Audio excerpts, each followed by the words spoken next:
Only believe, only believe, and all things are possible.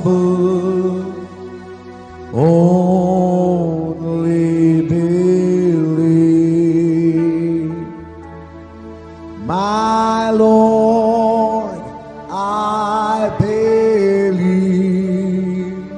Yes, I believe. My Lord, I believe Amen. that all things are possible. My Lord, I believe. And we all believe. My Jesus is here. My Jesus is here. And all things are possible. My Jesus is here. My Jesus is here. Thank you, Lord. My Jesus is here. And all things are possible. My Jesus is here. అలాగే నిలబడి ఉండగా పరిశుద్ధ గ్రంథం వైపు తిరుగుదాం. పరిశుద్ధ గ్రంథంలో నుండి ప్రకటన గ్రంథం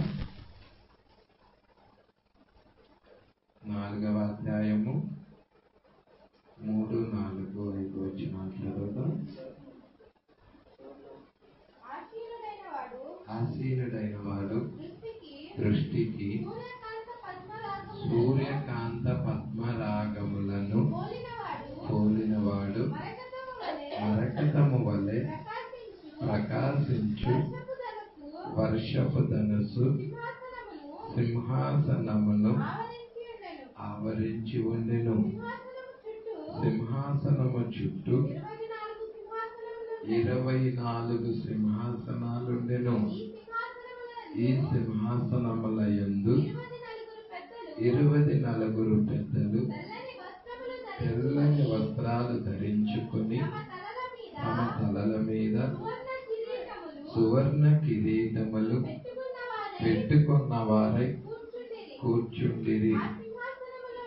ఆ సింహాసనంలో నుండి మెరుపులు, ధ్వనులు, ఉరుములు బయలుదేరుచున్నవి. మరియు ఆ సింహాసనం ఎదుట 7 దీపములు ప్రజ్వరిల్లుచున్నవి. అవి దేవుని 7 ఆత్మలు. చిన్నది ప్రార్థించారు. స్తోత్రములు ప్రభువా, మహిమ గల రాజా, మీకే స్తుతులు స్తోత్రములు చెల్లించుకొంచున్నాం. అయ్యా, ఈ రాత్రికాల సమయంలో ఇప్పటిదాకా నీ ప్రియబిడ్డలు పాటల ద్వారా నేను స్తుతించారు. చప్పట్లు కొట్టుచు, వాయిద్యాలు వాయించుచు, కంఠస్వరాల ద్వారా నీకు మహిమను తెచ్చారు ప్రభువా.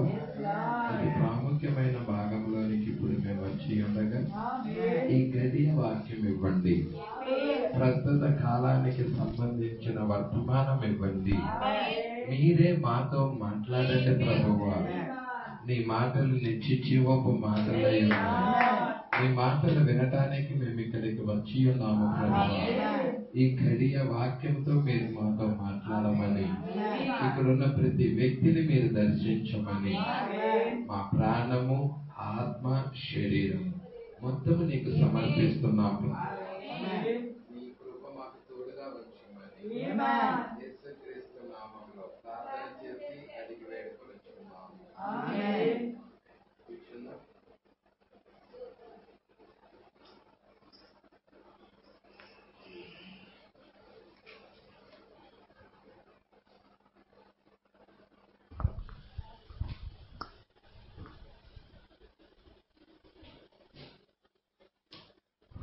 Praise lord. హల్లెలూయా. సరే, చాలా జాగ్రత్తగా గమనిద్దాం. మనము మన కాల ప్రవక్త విలియం మ్యారియన్ బ్రన్హాం గారు ప్రసంగించిన వర్తమానం ప్రకటన గ్రంథము 4వ అధ్యాయం మీద బోధించారు. మొత్తము 3 భాగాలుగా చెప్పటం జరిగినది. మరి 4వ అధ్యాయము 1వ వచనము ఎత్తబాటు గురించి మరి మాట్లాడటం జరిగినది. 2వ వచనము నుండి మరి మనం చూస్తా ఉన్నాము 2, 3, 4, 5 వచనాలు.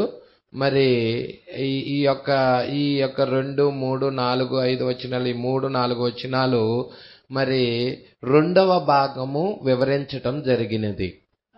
ప్రజల తర్వాత మనం చూస్తున్నాము అక్కడి నుంచి 5 కాడి నుంచి కింద వరకు 3వ భాగము ఆ మెరుపుల గురించి, ఉరుముల గురించి, ధ్వనుల గురించి, తీర్పుల గురించి 3వ భాగము వివరించటం జరిగినది.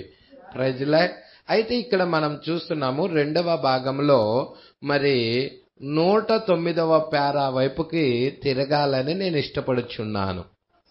ప్రకటన గ్రంథము 4వ అధ్యాయము 2వ భాగములో 109వ పారా.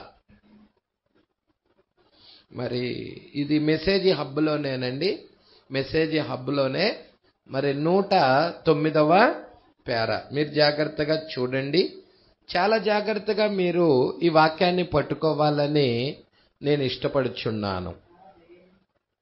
మీరు చూడండి, జాగ్రత్తగా చూసినట్లయితే మరి సంఘకాలాలు ఎన్నున్నాయి? 7 సంఘకాలాలు. ఆ సంఘకాలాల పేర్లు చెప్పండి. ఎఫెసు, స్మర్ణ, పెర్గమ, తుయతైరా, సార్దీసు, ఫిలదెల్ఫియా, లవొదికీయ. అవునండి? మీరు చూస్తే జాగ్రత్తగా చూడండి, తుయతైరా సంఘకాలము సాతాను యొక్క 1000 ఏండ్ల పాలన. అవునా? వాడు ఎఫెస్ దగ్గర వాడు ఎలా ప్రారంభించాడో చెప్పండి. నికోలాయితుల క్రియలతో వాడు ప్రారంభించాడు. స్మర్ణ దగ్గరికి వచ్చేదలకే బోధగా మారింది. పెర్గమ సంఘకాలం దగ్గరికైతే చట్టమయ్యింది. హల్లెలూయా. తుయతైరా దగ్గరికి వచ్చేసేదలకే వాడి యొక్క 1000 ఏండ్ల పాలన. తుయతైరా సంఘకాలం ఎన్నోది? 4వ సంఘకాలం. అవునా? మీరు తర్వాత మనం చూస్తున్నాము తుయతైరా కాడి నుంచి మనము పైన లెక్కేద్దాం. సార్దీసు మార్టిన్ లూథర్ నీతీకరణ తెచ్చాడు. తర్వాత జాన్ వెస్లీ శుద్ధీకరణ, ఫిలదెల్ఫియా సంఘకాలం. ఆ తర్వాత పెంతెకోస్తాళ్ళు వరముల పునరుద్ధరణ, లవొదికీయ కాలం. తర్వాత మనం 1000 ఏండ్ల పాలనలోనికి వెళ్తున్నాం. యేసుక్రీస్తు యొక్క 1000 ఏండ్ల పాలన.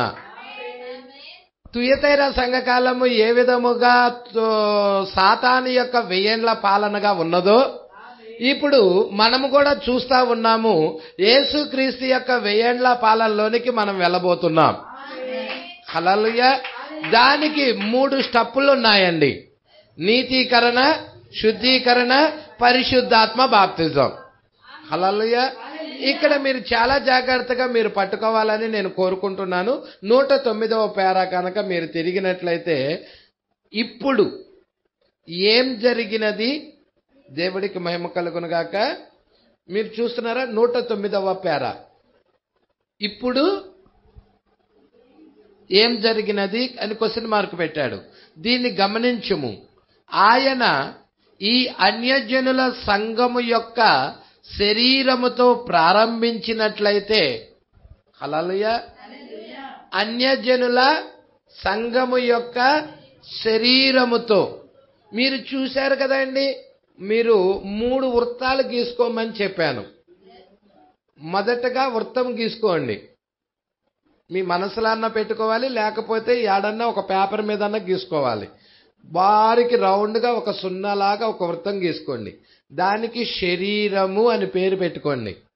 దాని లోపల ఇంకొక వృత్తం గీసుకోండి. దానికి ఆత్మ అని పెట్టుకోండి. దాని లోపల ఇంకొక వృత్తము గీసుకోండి, దానికి ప్రాణము అని పెట్టుకోండి. హల్లెలూయా. మొత్తము అక్కడ 3 వృత్తాలు ఉన్నాయి. అవునా? మీరు చూచినట్టయితే ఎందుకు గీసుకోమన్నాను ఈ 3 అంటే, ముందు బయట పెద్ద వృత్తంగా కనబడుతుంది చూసారా, అదే ఈ శరీరం, మానవుని యొక్క ఈ శరీరం. ఈ శరీరానికి 5 జ్ఞానేంద్రియాలు ఉన్నాయి. చూచుట, కళ్ళు ద్వారాగా చూస్తా ఉన్నాం. వినుట, చెవుల ద్వారాగా వింటా ఉన్నాం. వాసన చూచుట, ముక్కు ద్వారాగా వాసన చూస్తా ఉన్నాం. రుచి చూచుట, నాలుక ద్వారాగా రుచి చూస్తా ఉన్నాం. స్పర్శ, చేతి ద్వారాగా స్పర్శిస్తా ఉన్నాం. ఈ 5 జ్ఞానేంద్రియాల ద్వారాగా ఈ బయట ఉన్న ఈ శరీరము ఈ 5 జ్ఞానేంద్రియాల మీద ఆధారపడుతుంది. ప్రజల దీని లోపల ఇంకొక వృత్తం ఉన్నది. ఆ వృత్తానికి ఆత్మ అని పెట్టుకోమన్నాను. ఈ ఆత్మకు కూడా 5 జ్ఞానేంద్రియాలు ఉన్నాయి. ఈ బయట ఉన్న ఈ శరీరానికి ఎలాగ 5 ఉన్నాయో, నీ లోపల ఉన్న ఆత్మకు కూడా 5 ఉన్నాయి. బయట ఉన్న శరీరానికి ఉన్నట్టుగానే 5 ఉన్నట్టుగానే లోనున్న ఆత్మకు కూడా 5 ఉన్నాయి. అయితే శరీరానికి ఏమున్నాయో అవే లేవు, లోనున్న ఆత్మకి వేరే ఉన్నాయి. ఏంటంటే అవి చూడండి, మనస్సాక్షి, ఏంటవి? హేతు బుద్ధి, అనురాగము, అమ్మ ఊహలు పట్టుకున్నారా, జ్ఞాపకము. నువ్వు జ్ఞాపకము అనేది ఈ శరీరంలో నువ్వు ఈ 5 జ్ఞానేంద్రియాల్లో ఉండిద్దా? నువ్వు ఆలోచించగలుగుతావా? శరీరం ద్వారా ఏమన్నా ఆలోచించగలుగుతావా? లేదు, అది నీ ఆత్మ ద్వారా జరిగే కార్యమై ఉన్నది. అనురాగము, హేతు బుద్ధి పట్టుకుంటున్నారా అండి? ఇక్కడ ఉన్నాయి ఊహలు, మరి జ్ఞాపకము, మొత్తం ఎన్ని ఉన్నాయి? 5 ఉన్నాయి అన్నమాట. లోనున్న దానికి కూడా 5 ఉన్నాయి. ఇంకా దాని లోపల ఇంకొకటి ఉన్నది. అక్కడ మరి 2 ఉంటాయి. ఉంటే దేవుడన్న ఉంటాడు, విశ్వాసం, లేకపోతే సందేహం, అపవాదన్న ఉంటాడు. ఏదో ఒకటి ఉంటే దేవుడన్నా ఉంటాడు, లేకపోతే అపవాదన్నా ఉంటాడు. మీరు జాగ్రత్తగా పట్టుకోండి. ఈ విషయాలు దృష్టిలో పట్టుకుంటేనే ఇప్పుడు ఈ స్క్రిప్చర్ మీకు అర్థమవుతుంది. హల్లెలూయా. మీరు జాగ్రత్తగా పట్టుకోవాలని కోరుకుంటున్నాను. ఎందుకంటే పరలోకము నమూనా ప్రకారముగానే ఈ దేహము తయారు చేయబడినది. పరలోకపు నమూనాలో మనం చూస్తా ఉన్నాము. ఒక సింహాసనం ఉన్నది. సింహాసనము చుట్టూ 24 సింహాసనాలు, 24 పెద్దలు ఉన్నారు. అవునా? మధ్యలో ఒక సింహాసనం ఉన్నది. తర్వాత 4 జీవులు ఉన్నాయి. పట్టుకుంటున్నారా? ఇవన్నీ కూడా నీ యొక్క ఈ భౌతిక సంబంధమైన దేహంలో 24 పెద్దలు 24 పక్కటెములకు సాదృశ్యం. మధ్యలో దేవుడు నివసించే సింహాసనం ఉన్న స్థలం. హల్లెలూయా. అక్కడే 4 జీవులు ఉన్నాయి. 4 కవాటాలు, 4 కవాటాలు. మీరు పట్టుకుంటున్నారా? మీరు జాగ్రత్తగా పట్టుకోండి. ఇప్పుడు నేను ఇక్కడ 109వ పారా దగ్గరికి వస్తున్నాను. మీరు దీన్ని జాగ్రత్తగా పట్టుకుంటారనుకుంటున్నాను. ఇప్పుడు ఏం జరిగినది దీన్ని గమనించండి. మనము ఈ అన్ని జనుల సంఘం యొక్క శరీరముతో ప్రారంభించినట్లయితే బయట ఆవరణం లూథర్ కాలం. ఎందుకు లూథర్ కాలం అని చెప్పాడు? ఎఫెస్ కాలం అని చెప్పచ్చుగా. మొట్టమొదటి కాలం ఎఫెస్ కదా. ఎందుకు లూథర్ చెప్పారు? ఎవరైనా చెప్తారా?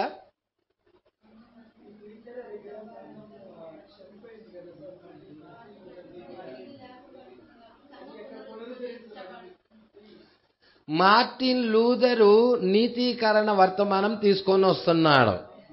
ప్రైజ్లార్డ్. పట్టుకుంటున్నారా అండి? మీరు తుయతైరా దగ్గరికి వచ్చేసేదలకే పూర్తిగా డెడ్ అయిపోతుంది. హల్లెలూయా. పెర్గమా దగ్గర చనిపోయిన విత్తనం తుయతైరా దగ్గరికి వచ్చేదలకే పాతి పెట్టబడినది. తర్వాత సార్దీస్ దగ్గరికి వచ్చేసేదలకే అదేం జరుగుతుందంటే ఆ భూమిని పెళ్లగించుకొని దానిలో ఉన్న జీవము బయటికి వచ్చి 2 ఆకులతో ఉన్నది. అది 2 ఆకులు. మొట్టమొదటిగా విత్తనము బయటికి రాంగల్నే, ఆ మొక్క బయటికి రాంగల్నే ఇటుపక్క ఒక ఆకు ఇటుపక్క ఒక ఆకు 2 ఆకులతో ఉంటది. అదే లూథర్ కాలం. Praise the lord. చూస్తున్నారా అండి? విత్తనము నువ్వు భూమిలో వేస్తే అది చనిపోతుంది. అది పెర్గమా కాలం. తర్వాత వచ్చేసేదలికే అది పాతి పెట్టబడుతుంది. హల్లెలూయా. భూమిలో వేసినప్పుడు అది భూస్థాపన చేసినప్పుడు అది పాతి పెట్టబడుతుంది. దేవుడికి మహిమ కలుగునుగాక. ఆ తర్వాత మనం చూస్తున్నాము, పాతి పెట్టబడిన తర్వాత ఆ భూమిని పెళ్లగించుకొని మరి ఆ యొక్క మొక్క బయటకు వస్తుంది. అది మార్టిన్ లూథర్ నీతీకరణ. ఆ తర్వాత వెస్లీ కాలం వస్తుంది. అది కుచ్చు లేక తొడిమ. దేవుడికి మహిమ కలుగునుగాక. ఆ తర్వాత పెంతుకోస్తుల కాలం, పొట్టు కాలం. ఆ తర్వాత గింజ కాలం. ఇదంతా కూడా ఒక వధువు వృక్షము యొక్క పునరుద్ధరణ అనే వర్తమానంలో ప్రవక్త మాట్లాడాడు. హల్లెలూయా. సరే, ఇక్కడ మనం చూద్దాం. ఇక్కడికి మనం తిరుగుదాం. మన ప్రకటన గ్రంథము 4వ అధ్యాయము 2వ భాగములో 109వ పేర 109వ పేర వైపుకు మనం తిరుగుతున్నాం. బయట ఆవరణం ఈ అన్యజనుల సంఘము యొక్క శరీరముతో ప్రారంభించినట్లయితే బయట ఆవరణం ఏంటయ్యా? మార్టిన్ లూథర్ కాలం. అదే ఈ శరీరం. బాహ్యంగా కనబడుతున్న ఈ శరీరం. అవునా? ఈ శరీరము బయట కనబడతా ఉన్నది. హల్లెలూయా. ఈ శరీరానికి 5 జ్ఞానేంద్రియాలు ఉన్నాయి. దేవుడికి మహిమ కలుగునుగాక. అదే మార్టిన్ లూథరు కాలం. గుర్తించుకొనండి, వారు యూదుల మీద పట్టుకుంటున్నారండి. వారు యూదుల మీద క్రీస్తు శకం 606 వరకు ఉన్నారు. 606 వరకు యూదులు ఉన్నారు. హల్లెలూయా. ఎప్పుడు దాకున్నారు యూదులు? 600. మీరు చూస్తే 70వ సంవత్సరంలోనే అక్కడ దేవాలయము కూల్చబడటం, మరి యూదులందరూ ఓచకోతకు గురవటం, చనిపోవటం జరిగినది. మరి తర్వాత సంఘకాలాల్లో మనకి యూదులు కనపడతలేదా అంటే, మీకు స్వర్ణ దగ్గర కూడా కనపడతారు వాళ్ళు యూదులు. స్వర్ణ సంఘకాలం దగ్గర కూడా యూదులు కనపడతారు. అసలు ప్రారంభమైందే సంఘము యూదులతో. సువార్త తీసుకెళ్ళిందే యూదులు. అపోస్తులు ఎవరో కాదు, యూదులే అయి ఉన్నారు. Praise the lord. ఇక్కడ మనం చూస్తా ఉన్నాము. మీకు ఒకటి చూపిస్తాను. ఇక్కడ 606 వరకు ఉన్నారు వాళ్ళు. యూదుల మీద క్రీస్తు శకం 606 వరకు ఉన్నారు. తుయతైరాకు వచ్చినప్పుడు దాదాపుగా యూదులందరూ మారి ఉన్నారు. అంటే తుయతైరా సంఘకాలము 606 నుండి 1520 దాకా. అంటే తుయతైరా వచ్చేదాకా యూదులు కూడా ఉన్నారు. హల్లెలూయా. మీరు చూడండి, మీకు ఒక్కటి చూపిస్తాను. మీకు ఒక మర్మమును తీసుకొని రావటానికి ఇష్టపడుచున్నాను. మీరు ఈ మర్మం మీరు జాగ్రత్తగా పట్టుకోండి. మీ దగ్గర సంఘకాలాలు ఉన్నా మీరు చూడండి. స్వర్ణ సంఘకాలం తీయండి ఒక్కసారి. ప్రకటన గ్రంథం 2వ అధ్యాయము 9వ వచనం.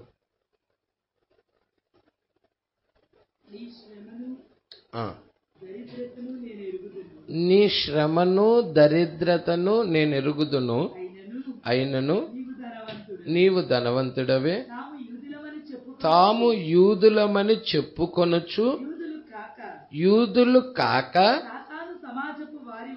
సాతాను సమాజపు వారి వలన నీకు కలుగు దూషణ నేను ఎరుగుదును. ఇక్కడ మనము పోయిన వారం ఇక్కడే మనం ఆపాము.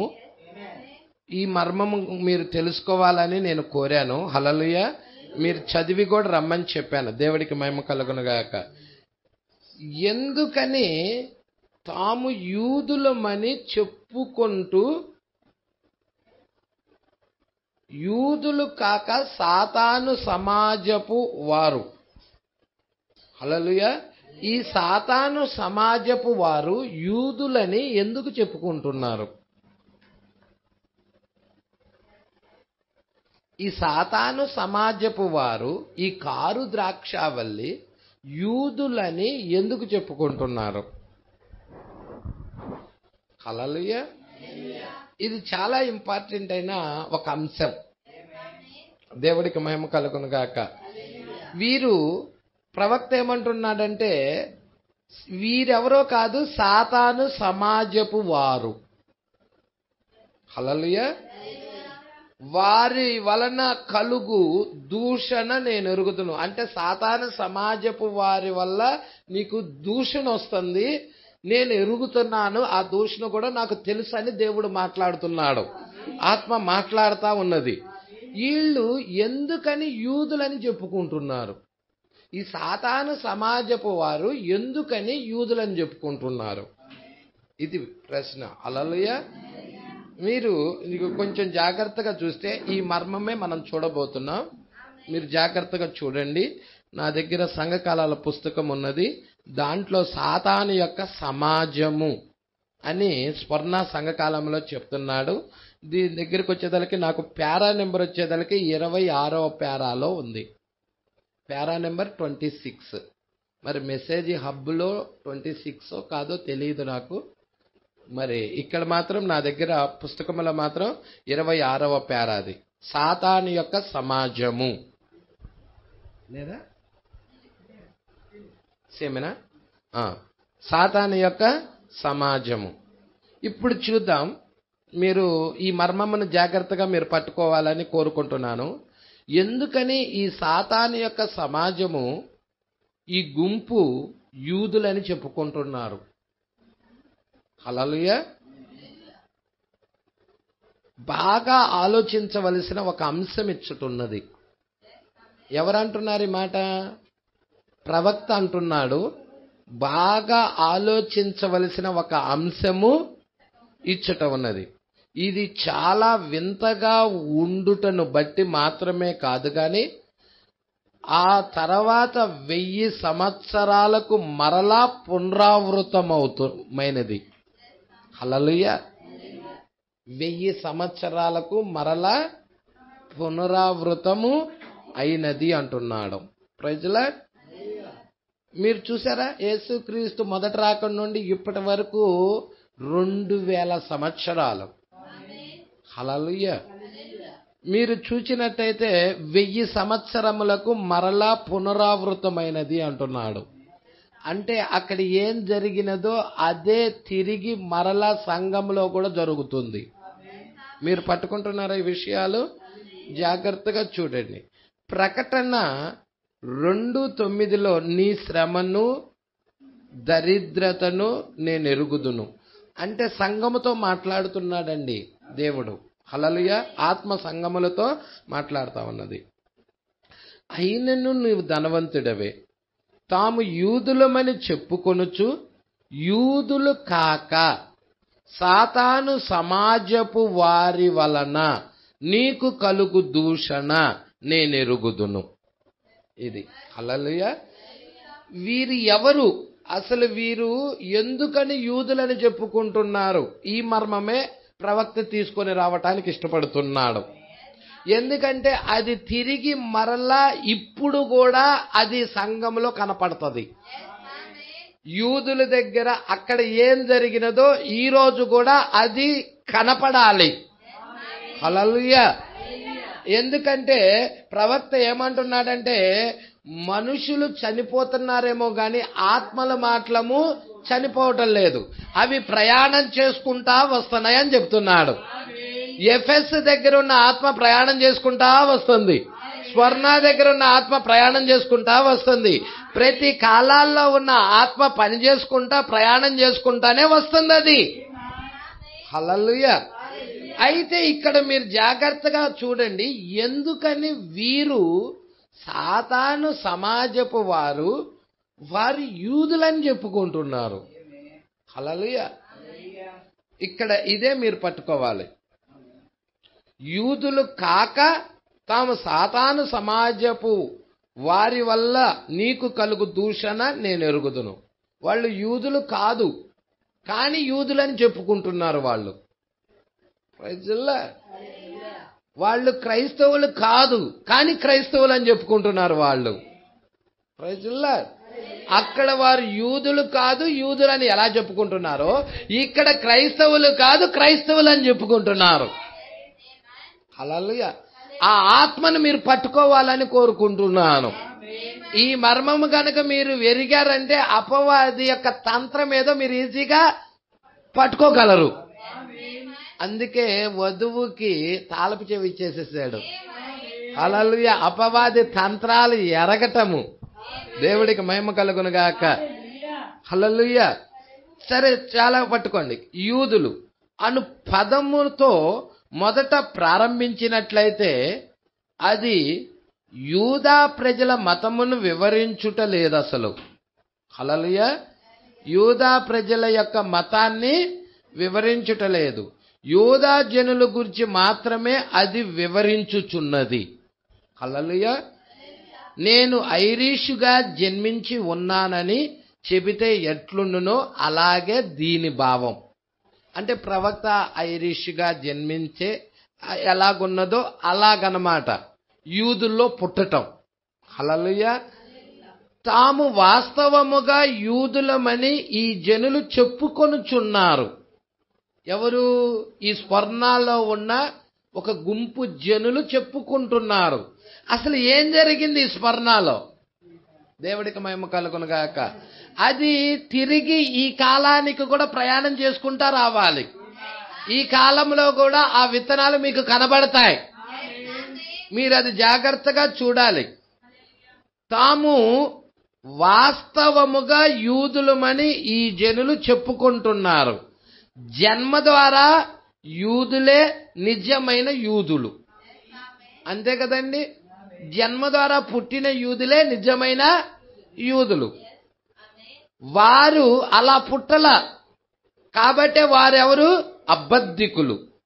వారు జన్మను బట్టి యూదులు కాదు, పోని వారు మతమును బట్టి కూడా యూదులు కాదు. హల్లెలూయా.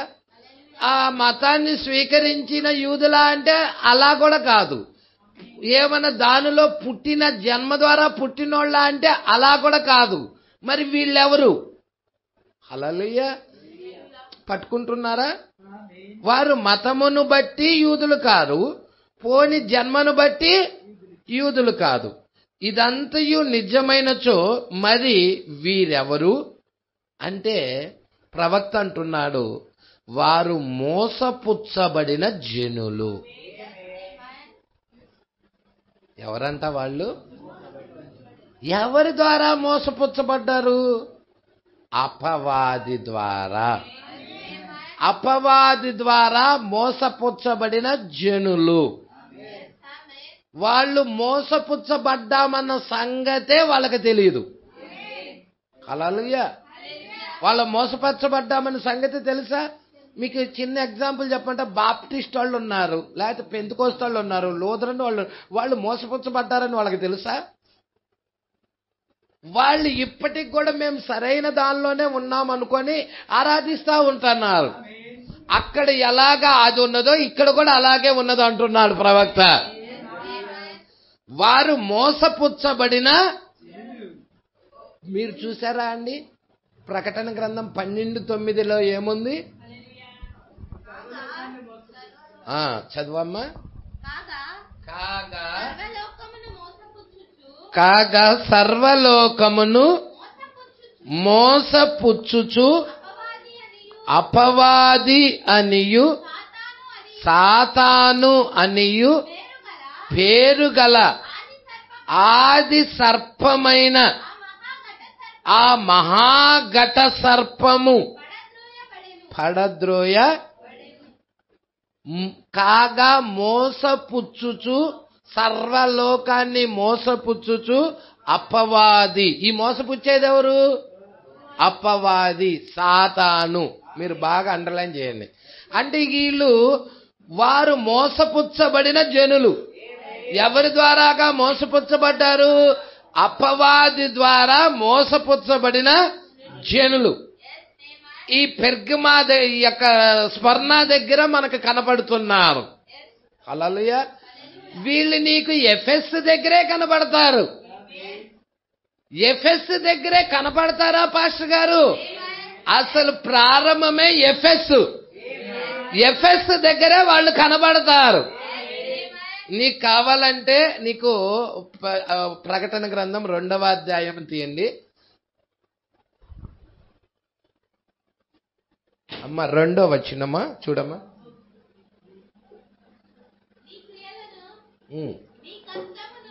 నీ క్రియలను, నీ కష్టమును, నీ సహనమును నేనెరుగుదును. నీవు దుష్టులను సహింపలేవనియు. ఇక్కడే వచ్చేసారు, చూసారా? దుష్టులు సంఘము సహించటం లేదు. దుష్టులను సహించలేవనియు అపోస్తులు కాకయే తాము అపోస్తులమని. చూసారండి అక్కడ ఏం జరుగుతుందో? వాళ్ళు ఎందుకు చెప్పుకుంటున్నారు అలా? అపోస్తులు కాక తాము అపోస్తులని చెప్పుకుంటున్నారు. అక్కడ వాళ్ళు యాక్చువల్గా అపోస్తులు కాదు, వాళ్ళు మోసపుచ్చబడిన వారు, సాతాను ద్వారా మోసపుచ్చబడిన వారు. ఇక్కడ కూడా ఈ యూదులు కూడా యూదులని వీళ్ళు ఎందుకు చెప్పుకుంటున్నారంటే వీళ్ళు కూడా సాతాను ద్వారా మోసపుచ్చబడిన జనులు. అపోస్తులు కాకయే తాము అపోస్తులమని చెప్పుకొను వారిని. అంటే వాళ్ళు అపోస్తులని చెప్పుకుంటున్నారు ఒక గుంపు జనులు. అంటే వాళ్ళు కూడా మోసపుచ్చబడ్డారు, సాతాను ద్వారా మోసపుచ్చబడ్డారు.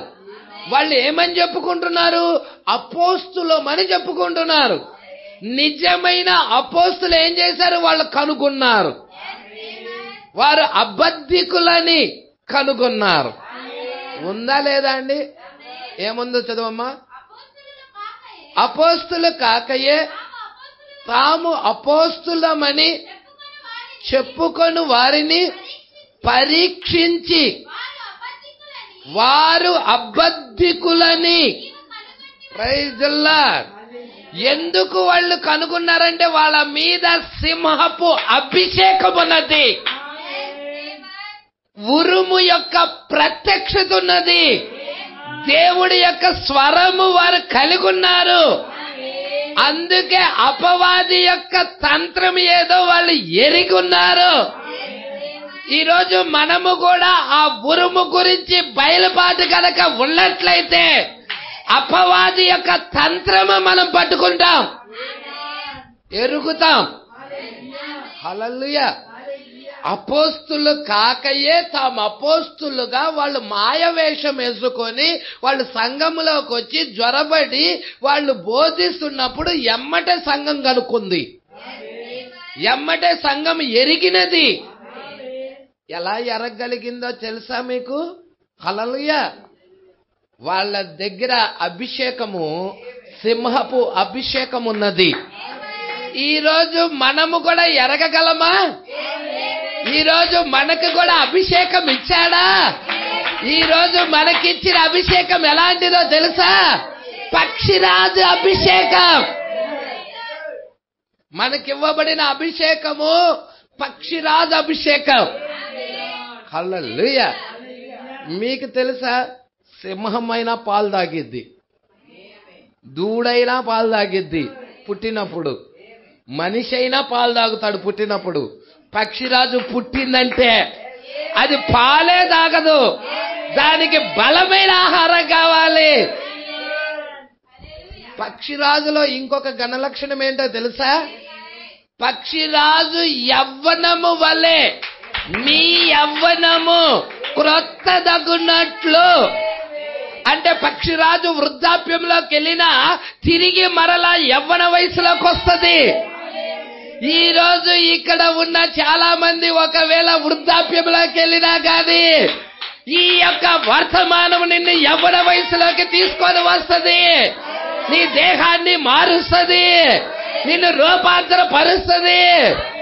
అబ్రహాము దగ్గర జరిగినట్టుగా అబ్రహాము శారా శరీరాలు వృద్ధాప్యంలో నుండి యవ్వన వయసులోకి వచ్చినట్లుగా ఏం పనిచేసింది పాస్టర్ గారు అబ్రహాము శారాల దగ్గర? పక్షిరాజు అభిషేకం దిగినది అక్కడ. పక్షిరాజు అభిషేకం ఎప్పుడైతే అబ్రహాము శారాలు దర్శించిందో వారి శరీరాలు రూపాంతరపరచబడ్డాయి. వారి యవ్వన వయసులోకి వెళ్ళి ఉన్నారు. ఈ రోజు ఏ వ్యక్తి మీద అయితే పక్షిరాజు అభిషేకం దిగుతుందో వారు తిరిగి మరలా యవ్వన వయసులోకి వస్తా ఉన్నారు. సంగమయ విషయాలు పట్టుకుంటున్నావా? అంటే మనల్ని యవ్వన వయసులోకి తీసుకెళ్లే వర్తమానం వచ్చినదే. కీర్తనాకారుడు ఇలా రాస్తున్నాడు. కీర్తనల గ్రంథం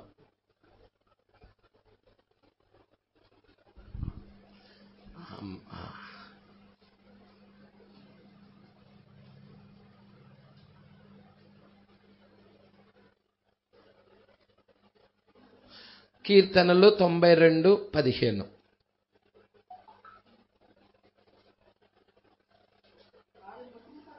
వారు ముసలితనమందు ఇంకా చిగురు పెట్టుచుందురు, సారము కలిగి పచ్చగా ఉందురు. ఎవరు వారు? చిగురు పెట్టేవాళ్ళు ఎవరు? ముసలతనమందు ఇంకా చిగురు పెట్టుచుందురు. అంటే ముసలితనము నుండి చిగురులోకి వచ్చే వాళ్ళు ఎవరు? సారం కలిగి పచ్చగా ఉందురు. ఎవరు వారు? ఈ చివరి కాలంలో ఉన్న వధువేయులది. పక్షిరాజు ఎలాగా ఆ యొక్క యవ్వన వయసులోకి వస్తా ఉన్నదో, ముసలితనము నుండి యవ్వన వయసులోకి వస్తా ఉన్నదో, ఏ విధముగా మరి ఒక వృద్ధాప్యము నుండి యవ్వన వయసులోకి వస్తా ఉన్నదో, అలాగే ఈ ఎత్తబడే వధువు కూడా. హల్లెలూయా. ఒకవేళ ఇక్కడున్న వాళ్ళలో హైయెస్ట్ వయసు అంటే పెద్ద వయసులో, మరి ఇక్కడ ఉన్న వాళ్ళలో వయసు పెద్ద వయసు 70 ఎవరికన్నా ఉన్నాయా? 70 70 ఉన్నాయా? హల్లెలూయా. 70 ఉన్నట్లయితే ఒకవేళ 70 సంవత్సరాల్లో ఇప్పుడు ప్రభు రాకడ జరిగితే, హల్లెలూయా, శరీరం మార్చబడి 70 సంవత్సరాల నుండి 18 సంవత్సరాల వయసు 20 సంవత్సరాల వయసులోకి, హల్లెలూయా, 18 నుండి 20 సంవత్సరాల యవ్వన వయసులోకి మార్చబడతా ఉంటాం. అది ఈ వర్తమానమై ఉన్నది. ఈ వర్తమానం యొక్క ప్రాముఖ్యత అదే ఉన్నది. దేవుడికి మహిమ కలుగునుగాక. కాబట్టి వాక్యము ఎరుగుతుంది, మీ వాక్యము గ్రహిస్తుంది. మీ ఇక్కడ మీరు చూద్దాం, ఇక్కడికి వచ్చేద్దాం మనం. అమ్మ 27వ పేర ఏమంటున్నాడు? యూదులు కాక సాతాను సమాజపు వారి వల్ల నీకు కలుగు దూషణ నేను ఎరుగుదును. యూదులు అను పదము మొదటిలో ప్రారంభించినట్లయితే వారు యోధా ప్రజల మతమును వివరించుటలేదు, యోధా జనుల గురించి మాత్రమే అది వివరించుచున్నది. నేను ఐరిష్గా జన్మించి ఉన్నానని చెప్తే ఎట్లుండునో అలాగే దాని భావము. తాము వాస్తవముగా యూదులమని ఈ జనులు చెప్పుకొనిచున్నారు. జన్మ ద్వారా యూదులే నిజమైన యూదులు. వారు చెప్పుకుంటున్న వారైతే అబద్ధికులై ఉన్నారు. వారు జన్మను బట్టి యూదులు కారు, మతమును బట్టి కూడా యూదులు కాదు. హల్లెలూయా. పట్టుకుంటున్నారండి? ఇదంతయు నిజమైనచో మరి వీరెవరు? వారు మోసపుచ్చబడిన జనులు. హల్లెలూయా. ఎవరి ద్వారాగా? అపవాది ద్వారాగా మోసపుచ్చబడిన జనులు. వారింతకు ముందే సంఘములో భాగమై ఉన్నారు. ఇంతకు ముందే, హల్లెలూయా, స్వర్ణాకి ముందే వాళ్ళు సంఘంలో భాగమై ఉన్నారు. అంటే స్వర్ణాకు ముందున్న సంఘం ఏంటి? ఎఫ్ఎస్ఐ ఉన్నారు. ఎఫెస్లోనే వాళ్ళు భాగమై ఉన్నారు. హల్లెలూయా. వారు ఈ మోసపుచ్చబడిన జనులు వీరెవరో కాదు, కారు ద్రాక్షావల్లికి చెంది ఉన్నారు. వీళ్ళెవరండి? కారు ద్రాక్షావల్లికి చెంది ఉన్నారు. వారు నిజ సంఘమునకు చెందిన వారు కారు. నిజ సంఘానికి సంబంధించిన జనులు మాత్రం ఆ మేడగదిలో 120 మంది పరిశుద్ధాత్మను పొందుకొని అభిషేకం ద్వారాగా ఉన్నవారు మాత్రం కాదు వీళ్ళు. హల్లెలూయా. మరి వీరు ఎవరంటే వీరు అపవాది ద్వారాగా మోసపుచ్చబడిన జనులు. వీరు కారు ద్రాక్షావల్లికి చెందినవారు. హల్లెలూయా. అబద్ధ ద్రాక్షావల్లి అన్నమాట. ఇక్కడ అంటున్నాడు అబద్ధ సంఘమునకు చెందినవారు. నిజ సంఘం ఉన్నది, అబద్ధ సంఘం ఉన్నది. ఈ రెండు సంఘాలు మీరు చూస్తున్నారా? అవి ప్రతి సంఘకాలంలో కూడా మీకు కనపడుతుంది. ఎఫెస్ దగ్గర నిజ సంఘము, అబద్ధ సంఘం. స్పర్ణ దగ్గర నిజ సంఘము, అబద్ధ సంఘం. పెర్గమా దగ్గర నిజ సంఘము, అబద్ధ సంఘం. ప్రతి దాంట్లో చివరికి లవదేకియా దగ్గరికి కూడా వచ్చేదానికి నిజ సంఘము, అబద్ధ సంఘం. ప్రతి కాలంలో కూడా నిజమున్నది, అబద్ధం ఉన్నది. హల్లెలూయా. నిజము, అబద్ధము, సత్యము, అసత్యము, వెలుగు, చీకటి. ఒక్క రోజులోనే వెలుగు, చీకటి రెండు ఉన్నాయి లేవా? ఒక రోజు అంటే 24 గంటలు. 24 గంటల్లో వెలుగు, చీకటి రెండు లేవా? అలాగే మీరు చూస్తే అబద్ధము ఉన్నది, నిజము ఉన్నది. హల్లెలూయా. ఇక్కడ ఏమంటున్నాడో ప్రవక్త ఏం చెప్తున్నాడో దాన్ని పట్టుకోవడానికి ప్రయత్నిద్దాం. హల్లెలూయా.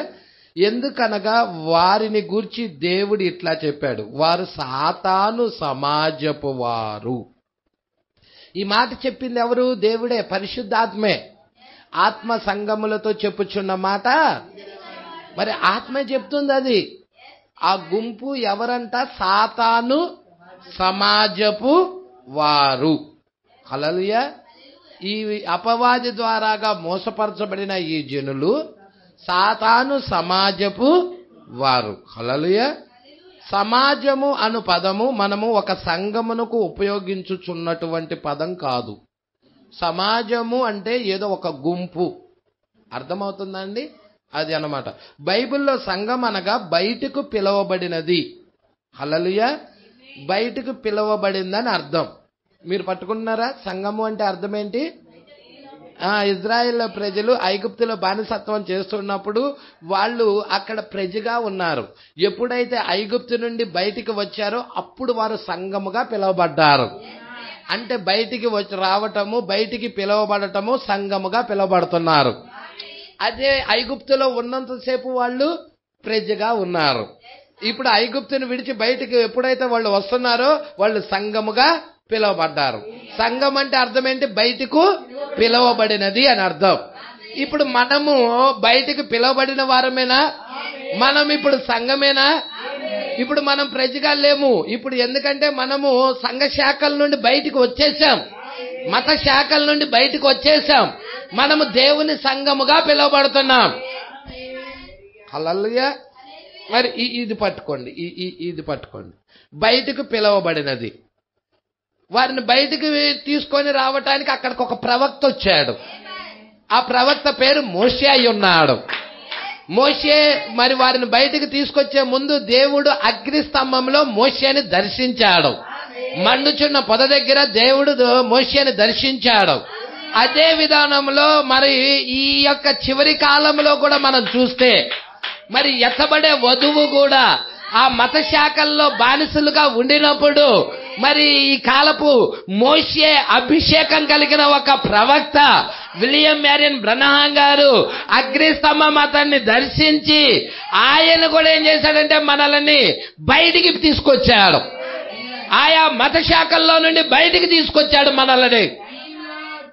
ఇక ఒక్కొక్కళ్ళు ఒక్కొక్క సంఘ శాఖల్లో ఉండేవాళ్ళం అంతకుముందు. కానీ మనల్ని ఒక స్వరం బయటికి పిలిచినది. మోషే ఎలా ఇజ్రాయేల్ ప్రజలను బయటికి తీసుకొచ్చాడో అదే విధముగా ఈ కాల ప్రవక్త మనల్ని కూడా ఆ మత శాఖల నుండి బయటికి తీసుకొని వచ్చాడు. ఆ సంఘ శాఖల నుండి బయటికి తీసుకొచ్చాడు. ప్రజల్లా పట్టుకుంటున్నారా అండి? ఆ యొక్క నిర్గమం అంటేనే ఇక్కడ ఏమంటున్నాడండి, బయటకు, సంఘం అంటేనే బయటకు పిలవబడినది. సంఘం అనే పదానికే అర్థం అది. హల్లెలూయా. బయటకు పిలవబడినది. ఈ ఏర్పరచబడిన జనుల గురించి కీర్తనాకారుడు చెప్పాడు. హల్లెలూయా. మరి కీర్తనలు 65:4 చూడమ్మా. నీ ఆవరణములలో నివసించున్నట్లు నీవు ఏర్పరచుకొని. ఎక్కడ నివసించాలండి? నీ ఆవరణములో. హల్లెలూయా. నివసించేటట్లు నీవు ఏర్పరచుకొని చేర్చుకునేవాడు ధన్యుడు. దేవుడికి మహిమ కలుగును గాక. ఏర్పాటు ఎవరిది? ఆయనే. ఆయనే మనలని ప్రేమ చేత క్రీస్తులో ఏర్పరచుకున్నాడు.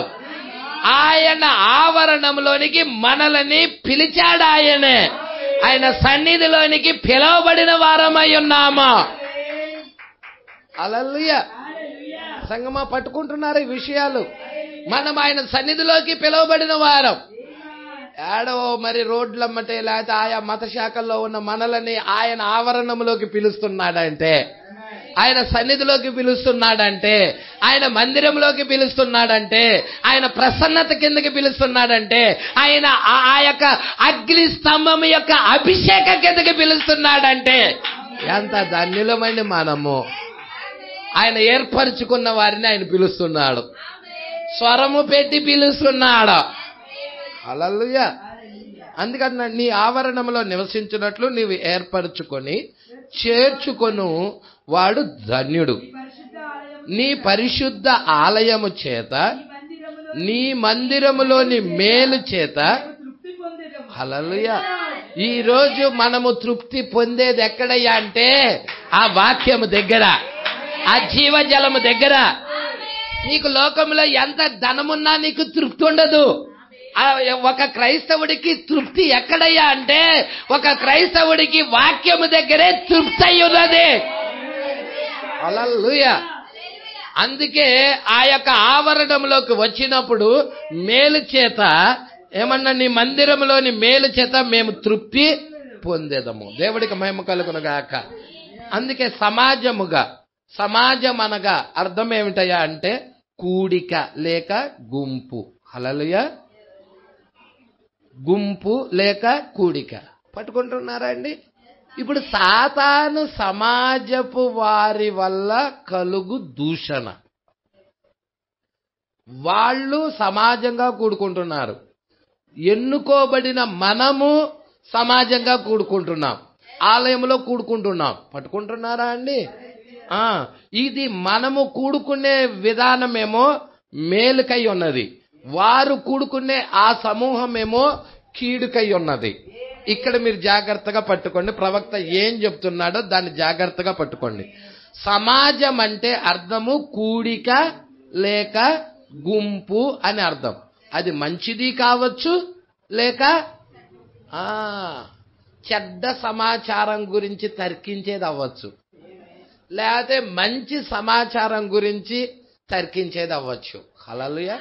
ఏదైనా కానీ సమాజము అంటే కూడిక లేక గుంపు. పట్టుకుంటున్నారా?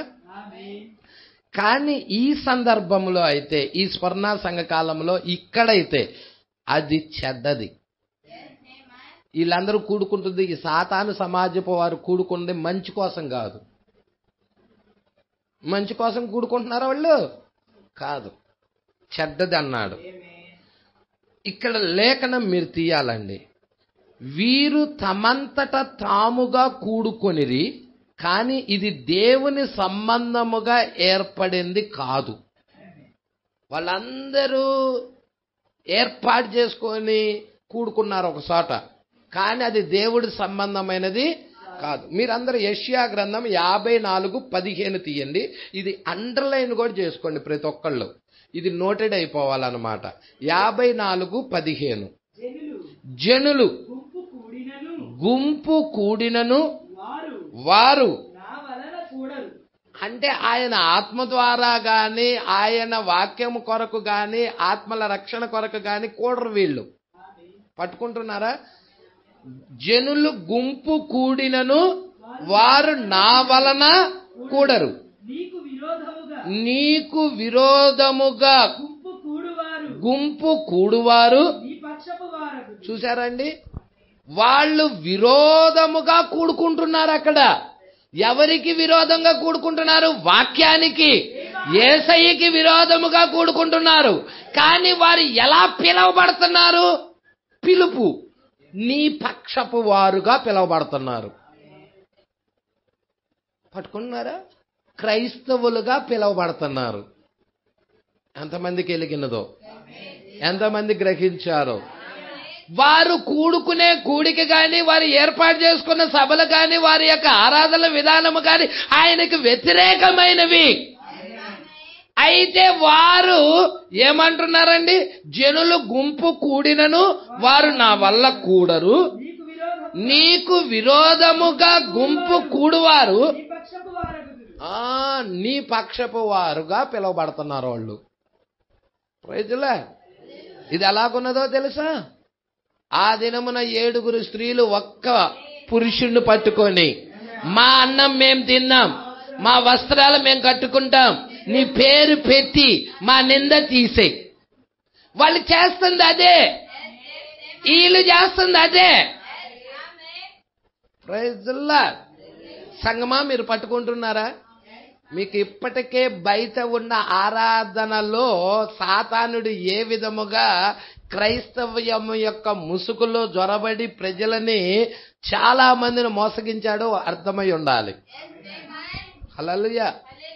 అందుకే ఇక్కడ అంటున్నాడు, జనులు గుంపు కూడినను వారు నా వల్ల కూడరు. నీకు విరోధముగా గుంపు కూడువారు నీ పక్షపు వారగుదురు. యెషయా 54:15 వీరు నిజంగానే మంచి ద్రాక్షావల్లికి విరోధులు. మంచి ద్రాక్షావల్లికి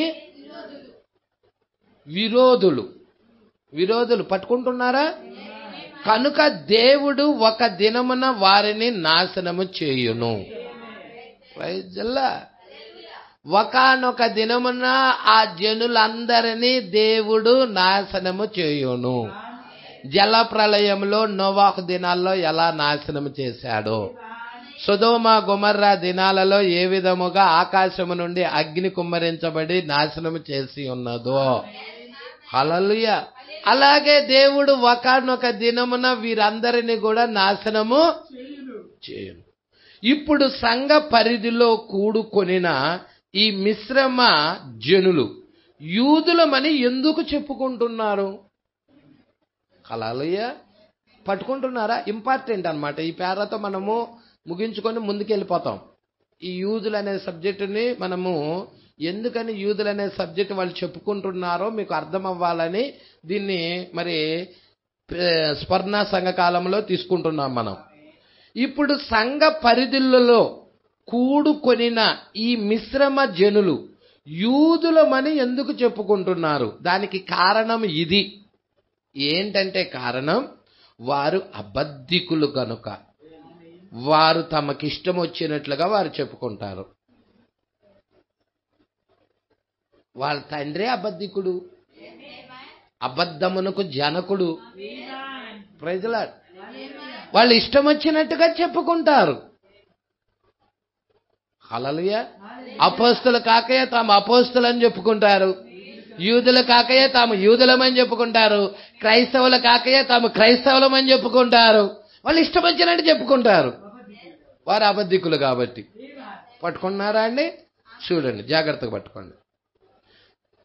తమకిష్టం వచ్చినట్లుగా వారు చెప్పుకోగలరు. తాము కోరుకొనిన దానిని వారు పలకగలరు. Praise lord. అది సత్యమైనట్లుగా వారు దానిని అంటిపెట్టుకొని ఉండగలరు. అది సత్యమైనట్టుగా వాళ్ళు నటిస్తారు, అంటిపట్టుకొని ఉండగలరు. ఈ సందర్భంలో వారు తమ మనసులో చాలా శక్తిగల ఆలోచన కలిగి ఉండి అబద్ధమాడుచున్నారు. ఏంటండి వాళ్ళ మనసులో ఎటువంటి ఆలోచన ఉన్నదంట? చాలా శక్తి కలిగిన ఆలోచన. యూదులని చెప్పుకోవటానికి కారణం చెప్తున్నాడు. వాళ్ళ మనసులో చాలా శక్తి కలిగిన ఆలోచన ఉన్నది.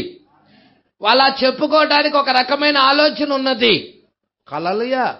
ఇప్పుడు దాన్ని బయటికి తీసుకురావాలి. వారి ఆలోచన ఏంటో కూడా బయటికి తీసుకురావాలి. ఎందుకంటే వాక్యము రెండంచులు గల వాడి అయిన ఖడ్గము వంటిది. అది ప్రాణము ఆత్మ మూలుగులను విభజించినంత మట్టుకు దూరొచ్చు. హృదయం యొక్క రహస్యాలను బయటికి తీసిద్ది. Praise the Lord. ఇప్పుడు వాళ్ళ యొక్క ఆలోచన ఏమై ఉన్నదో, అలా చెప్పుకోవటానికి గల కారణం ఏమై ఉన్నదో కూడా ప్రవక్త ఇక్కడ బయటికి తీసుకొస్తున్నాడు. ఎంత గొప్ప విషయాలండి ఇవి. హల్లెలూయా. అందుకే అంటున్నాడు, చాలా శక్తి గల ఆలోచన వాళ్ళు కలిగి ఉండి అబద్ధం ఆడుతున్నారు. ఆది సంఘం దాదాపుగా యూదులతో నిండిపోయి ఉండి వారు ఆయన శరీరములోని అసలు సభ్యులుగా ఉన్నారు కదా. ఆది సంఘము ప్రారంభంలో దాదాపుగా యూదులతోనే నిండిపోయి ఉన్నది. వారు చేసిన కార్యాలు, వారు చేసిన మహత్యాలు పట్టుకుంటున్నారా? వాళ్ళు చనిపోయిన వారిని లేపారు.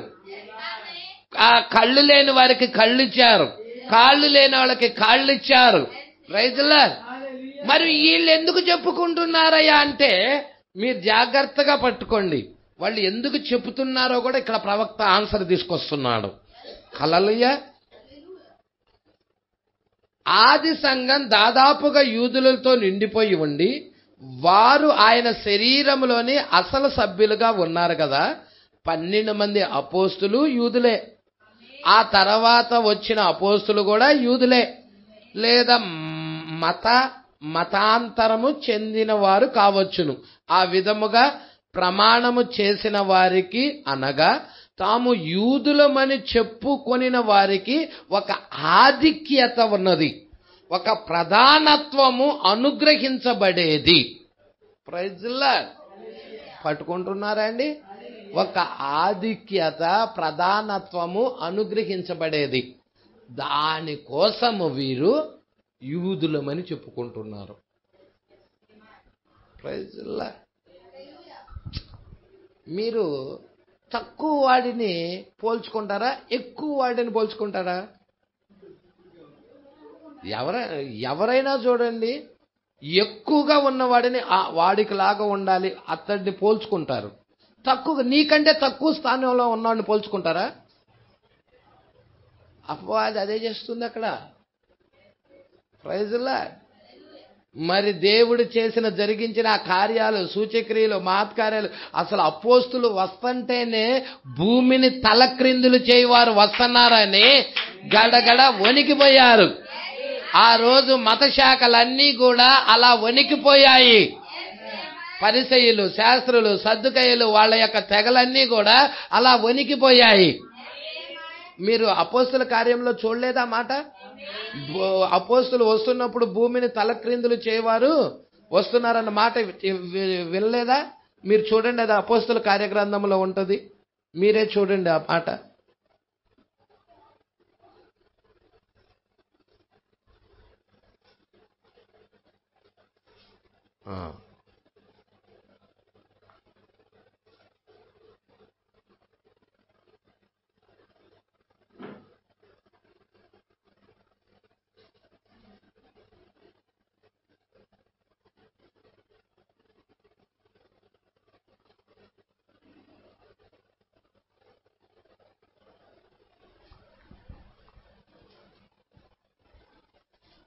తీశారండి?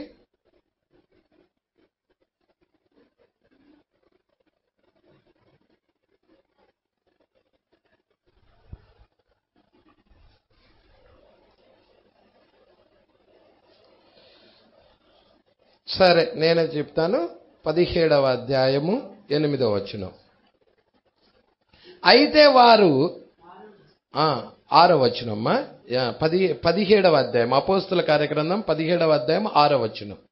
అయితే వారు కనబడనందున యాసోనును కొందరు సహోదరులను ఆ పట్టణపు అధికారుల యొద్దకు ఈడ్చుకొని పోయి భూలోకమును తలక్రిందులు చేసిన వీరు ఇక్కడకు కూడా వచ్చి ఉన్నారు. యాసోను వీరిని చేర్చుకొని ఉన్నాడు. దేవుడికి మహిమ కలుగును గాక. చూసారా అండి, అపోస్తులకి భూమిని తలక్రిందులు చేయువారు అని చెప్పారు. వారిని చూసినప్పుడు ఇక్కడ కూడా వాళ్ళు వచ్చి ఉన్నారని భయపడ్డారు. దేవుడికి మహిమ కలుగును గాక. వారి ముందు దేవుడు గొప్ప గొప్ప కార్యాలు చేశాడు. ఇలాంటి కార్యాలు కాదు. చెరసాల్లో వేస్తే చెరసాలే పునాదులే, పెద్ద భూకంపం వచ్చేసి చెరసాల పునాదులు కదిలిపోయాయి. అక్కడ రోమీయుడు కూడా బాప్తిజం తీసుకుంటాడు కదండి. దేవుడికి మహిమ కలుగును గాక. చెరసాల నాయకుడు. హల్లెలూయా. మరి ఈ విషయాలన్నీ మీరు జాగ్రత్తగా పట్టుకోండి. అందుకే వాళ్ళు ఏమని చెప్పుకుంటున్నారు, ఈ సాతాను సమాజపు గుంపు ఏమని చెప్పుకుంటున్నారంటే యూదులమని చెప్పుకుంటున్నారు. వాళ్ళకు ఒక ఆధిక్యత ఉన్నది. ఇంకేమంటున్నాడండి, వాళ్ళకి ఒక ఆధిక్యత, ప్రధానత్వము అనుగ్రహించబడేది. దేవుడికి మహిమ కలుగునుగాక. అందుకే వారు అలా చెప్పుకుంటున్నారు. వారు అబద్ధము చెప్పి దానిని అంటుకొని ఉండేవారు. ప్రజలా వారు అబద్ధము చెప్పి అంటుకొని ఉండేవారు. అలాగే ఈరోజు క్రైస్తవులమని అబద్ధము చెప్పి ఈరోజు కూడా అలాగే అంటుకొని ఉంటున్నారా? హల్లెలూయా. మీరు వారి ఆత్మను పట్టుకోవాలి. మీరు హల్లెలూయా. వాస్తవము కాని చరిత్ర గాని వారు లెక్క చేసేవారే కాదు. బైబిల్ లేఖనాన్ని లెక్క చేసేవారే కాదు. వాస్తవమును లెక్క చేసేవారు కాదు. చరిత్రను లెక్క చేసేవారు కాదు. మారు మనసు పొందేవారే కాదు. దేవుడి వైపు తిరిగేవారే కాదు. దాని గురించి ఆలోచించేవారే కాదు. హల్లెలూయా. వీరు అపవాది చేత మోసగించబడిన జనులు. హల్లెలూయా. చరిత్రను గాని వారు లెక్క చేసేవారు కాదు. అలాగు చెప్పుచు జనులకు అది నిజమే నన్నట్లు భావన కలిగించేవారు. వారు చెప్పుచున్న అబద్ధము జనులకు నిజమే అన్నట్లుగా భావము కలిగించేవారు. అందువల్ల త్వరలోనే వారిని జనులు చేర్చుకునేవారు. ఇలా జనులు చేర్చుకున్నారండి. హల్లెలూయా. మీరు దీనిలో చాలా లోతైన విషయాలు చెప్తాడండి. ఇది మీరు మిస్ అవ్వకండి. నేను దీన్ని గంట దాకా చదువుతూ వెళ్ళాను. పాత నిబంధనలో ఎక్కడ ఈ యొక్క అపవాది దాడి చేసి ప్రజలని, ఇజ్రాయేల్ ప్రజలని ఏ విధముగా మరి దేవుడు యొక్క వాక్యము నుండి తొలగించినది, ఎలాగా వాడు అపవాది దాడి చేశాడు, ప్రజలను మోసగించాడు, ఎక్కడ మోసగించాడు, ఏంటి అన్ని వివరణ తీసుకొస్తాడు దీంట్లో. పాత నిబంధనలో సహా మొదటి నిర్గమంలో ఏం జరిగినదో అక్కడి నుంచి తీసుకొని వివరిస్తా వస్తాడు. దేవుడికి మహిమ కలుగునుగాక. మీరు ఇంటికి వెళ్ళినాక దాన్ని చదవండి. దేవుడికి మహిమ కలుగునుగాక. హల్లెలూయా. అయితే ఇక్కడ మనం వచ్చేసేద్దామండి. ఇక్కడికి మనం వద్దాం. ఇది జాగ్రత్తగా మీరు పట్టుకుంటున్నారా? ఇక్కడ మీరు జాగ్రత్తగా పట్టుకోండి. ఇప్పుడు తుయితైరా సంఘకాలము సాతాను యొక్క 1000 ఏండ్ల పాలన. తుయితైరా అనేది 4వ సంఘకాలం కదండి. 4వ సంఘకాలమేగా తుయితైరా అనేది. 4వ సంఘకాలమే సాతాను 1000 ఏండ్ల పాలన. అదే విధానంలో మీరు చూస్తే దేవుడికి మహిమ కలుగును గాక. సార్దీసు సంఘకాలము మొదటిది, తర్వాతది ఫిలదెల్ఫియా సంఘకాలము, తర్వాతది లవోదికయ సంఘకాలము. ఈ 3 తర్వాత 4వ దగ్గరికి వచ్చేసేదానికి 1000 ఏండ్ల పాలన. ఎవరి 1000 ఏండ్ల పాలన అంటే యేసుక్రీస్తు యొక్క 1000 ఏండ్ల పాలనలోకి మనం వెళ్తున్నాం. ఈరోజు సంఘము యేసుక్రీస్తు యొక్క 1000 ఏండ్ల పాలనలోనికి మనం వెళ్ళబోతున్నాం. దేవుడికి మహిమ కలుగును గాక. ఈ విషయాలు మీరు పట్టుకుంటారనుకుంటున్నాను. ఇక్కడికి రండి. ఇప్పుడు బయట ఆవరణము లూథర్ కాలము గుర్తుంచుకోండి. వారు యూదుల మీద క్రీస్తు శకం 606 వరకు ఉన్నారు. యూదుల మీద ఎప్పుడు దాకా ఉన్నారండి? 606 వరకు. అంటే తుయితైరాకు వచ్చినప్పుడు దాదాపుగా యూదులందరూ మారి ఉన్నారు. కానీ యూదుల తర్వాత అది అక్కడే యూదులకు మరియు అన్యజనులకు ఇద్దరికి పట్టుకుంటున్నారండి? ఇద్దరికి, ఎక్కువగా యూదులకు వదిలివేయబడినది. అయితే వాస్తవముగా అన్యజనుల కాలము గుండా అది వచ్చినది. హల్లెలూయా. అన్యజనుల కాలము గుండా అది వచ్చినప్పుడు ఈ వైపు వస్తున్నది. గమనించారా? మార్టిన్ లూథర్ వస్తున్నాడు, జాన్ వెస్లీ వస్తున్నాడు, తర్వాత మొదలైన వారు. గమనించారా? ఇప్పుడు చీకటి కాలం తర్వాత ఈ చివరి 3 చూడండి. చీకటి కాలం తర్వాత ఉన్న చివరి 3 అంటే చివరి 3 సంకాలాలు ఏమిటి? Sardis, Philadelphia, Laodicea. మీరు పట్టుకుంటున్నారు ఈ విషయాలు. మధ్య కాలమునకు వచ్చు వరకు మరియు దాటిపోయినది. పట్టుకుంటున్నారా అండి? అది వచ్చినప్పుడు ఈ బయట ఆవరణమును చూడుము. ఏంటండి బయట ఆవరణం అంటే ఏంటి? Martin Luther. మార్టిన్ లూథర్ అంటే నువ్వేం తీసుకోవాలి? శరీరం తీసుకోవాలి. మీరు అందుకే 3 వలయాలు పెట్టుకోమన్నాను. మొట్టమొదటి వలయము రౌండ్గా ఉన్నది శరీరం, దాని లోపల ఇంకొక వలయము ఆత్మ, దాని లోపల ఇంకొక వలయము ప్రాణం. 3 వలయాలు మీరు మనసులో గీసుకోండి, లేకపోతే ఒక పేపర్ మీద గీసుకోండి. హల్లెలూయా. ఇప్పుడు దాని మీద స్క్రిప్చర్ అంతా దాని మీదే నడుస్తుంది. మీరు జాగ్రత్తగా పట్టుకోండి. ఎందుకు దాని మీదే నడుస్తుందంటే ఆయన సింహాసనము అక్కడే ఉన్నది. ఎక్కడ ఆయన సింహాసనం ఉన్నదో దాని దగ్గరికే తీసుకొస్తున్నాడు. హల్లెలూయా. ఇప్పుడు మీరు చూడండి, అది వచ్చినప్పుడు ఈ బయట ఆవరణము గమనించండి. గమనిస్తున్నారా? శరీరం, ప్రాణం, ఆత్మ. గమనించారా? ఈ బయట ఆవరణం శరీరము. బయట ఆవరణం పేరేంటి? శరీరం. ఆ పరిశుద్ధ స్థలం నజరీన్, ఫిల్లిగ్రమ్, హోలీనెస్, స్వతంత్ర మెథడిస్టులు. గమనించారా? అంటే ఇది ఆవరణం, పరిశుద్ధ స్థలం, అతి పరిశుద్ధ స్థలం. మోషే ఆలయాన్ని కట్టినప్పుడు 3 భాగాలు. శరీరము, మన దేహము కూడా శరీరం, ఆత్మ, ప్రాణం. ఇది కూడా 3 భాగాలు.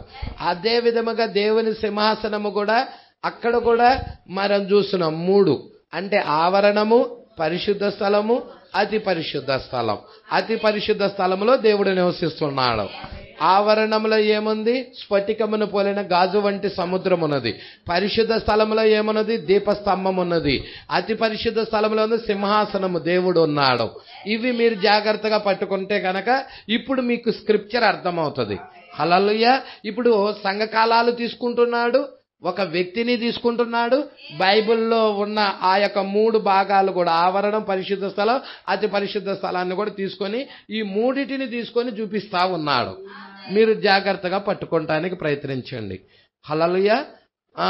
మరియు తర్వాత అతి పరిశుద్ధ స్థలం. 3వది ఏంటి?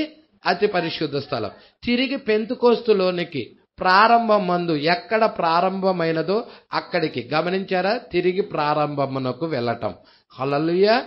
అందుకే కదండి కాల ప్రవక్త వచ్చి తిరిగి మరలా ఎఫెస్కి తీసుకెళ్లాడు, మరలా తిరిగి ఆది అపోస్తుల బోధకు తీసుకెళ్లాడు.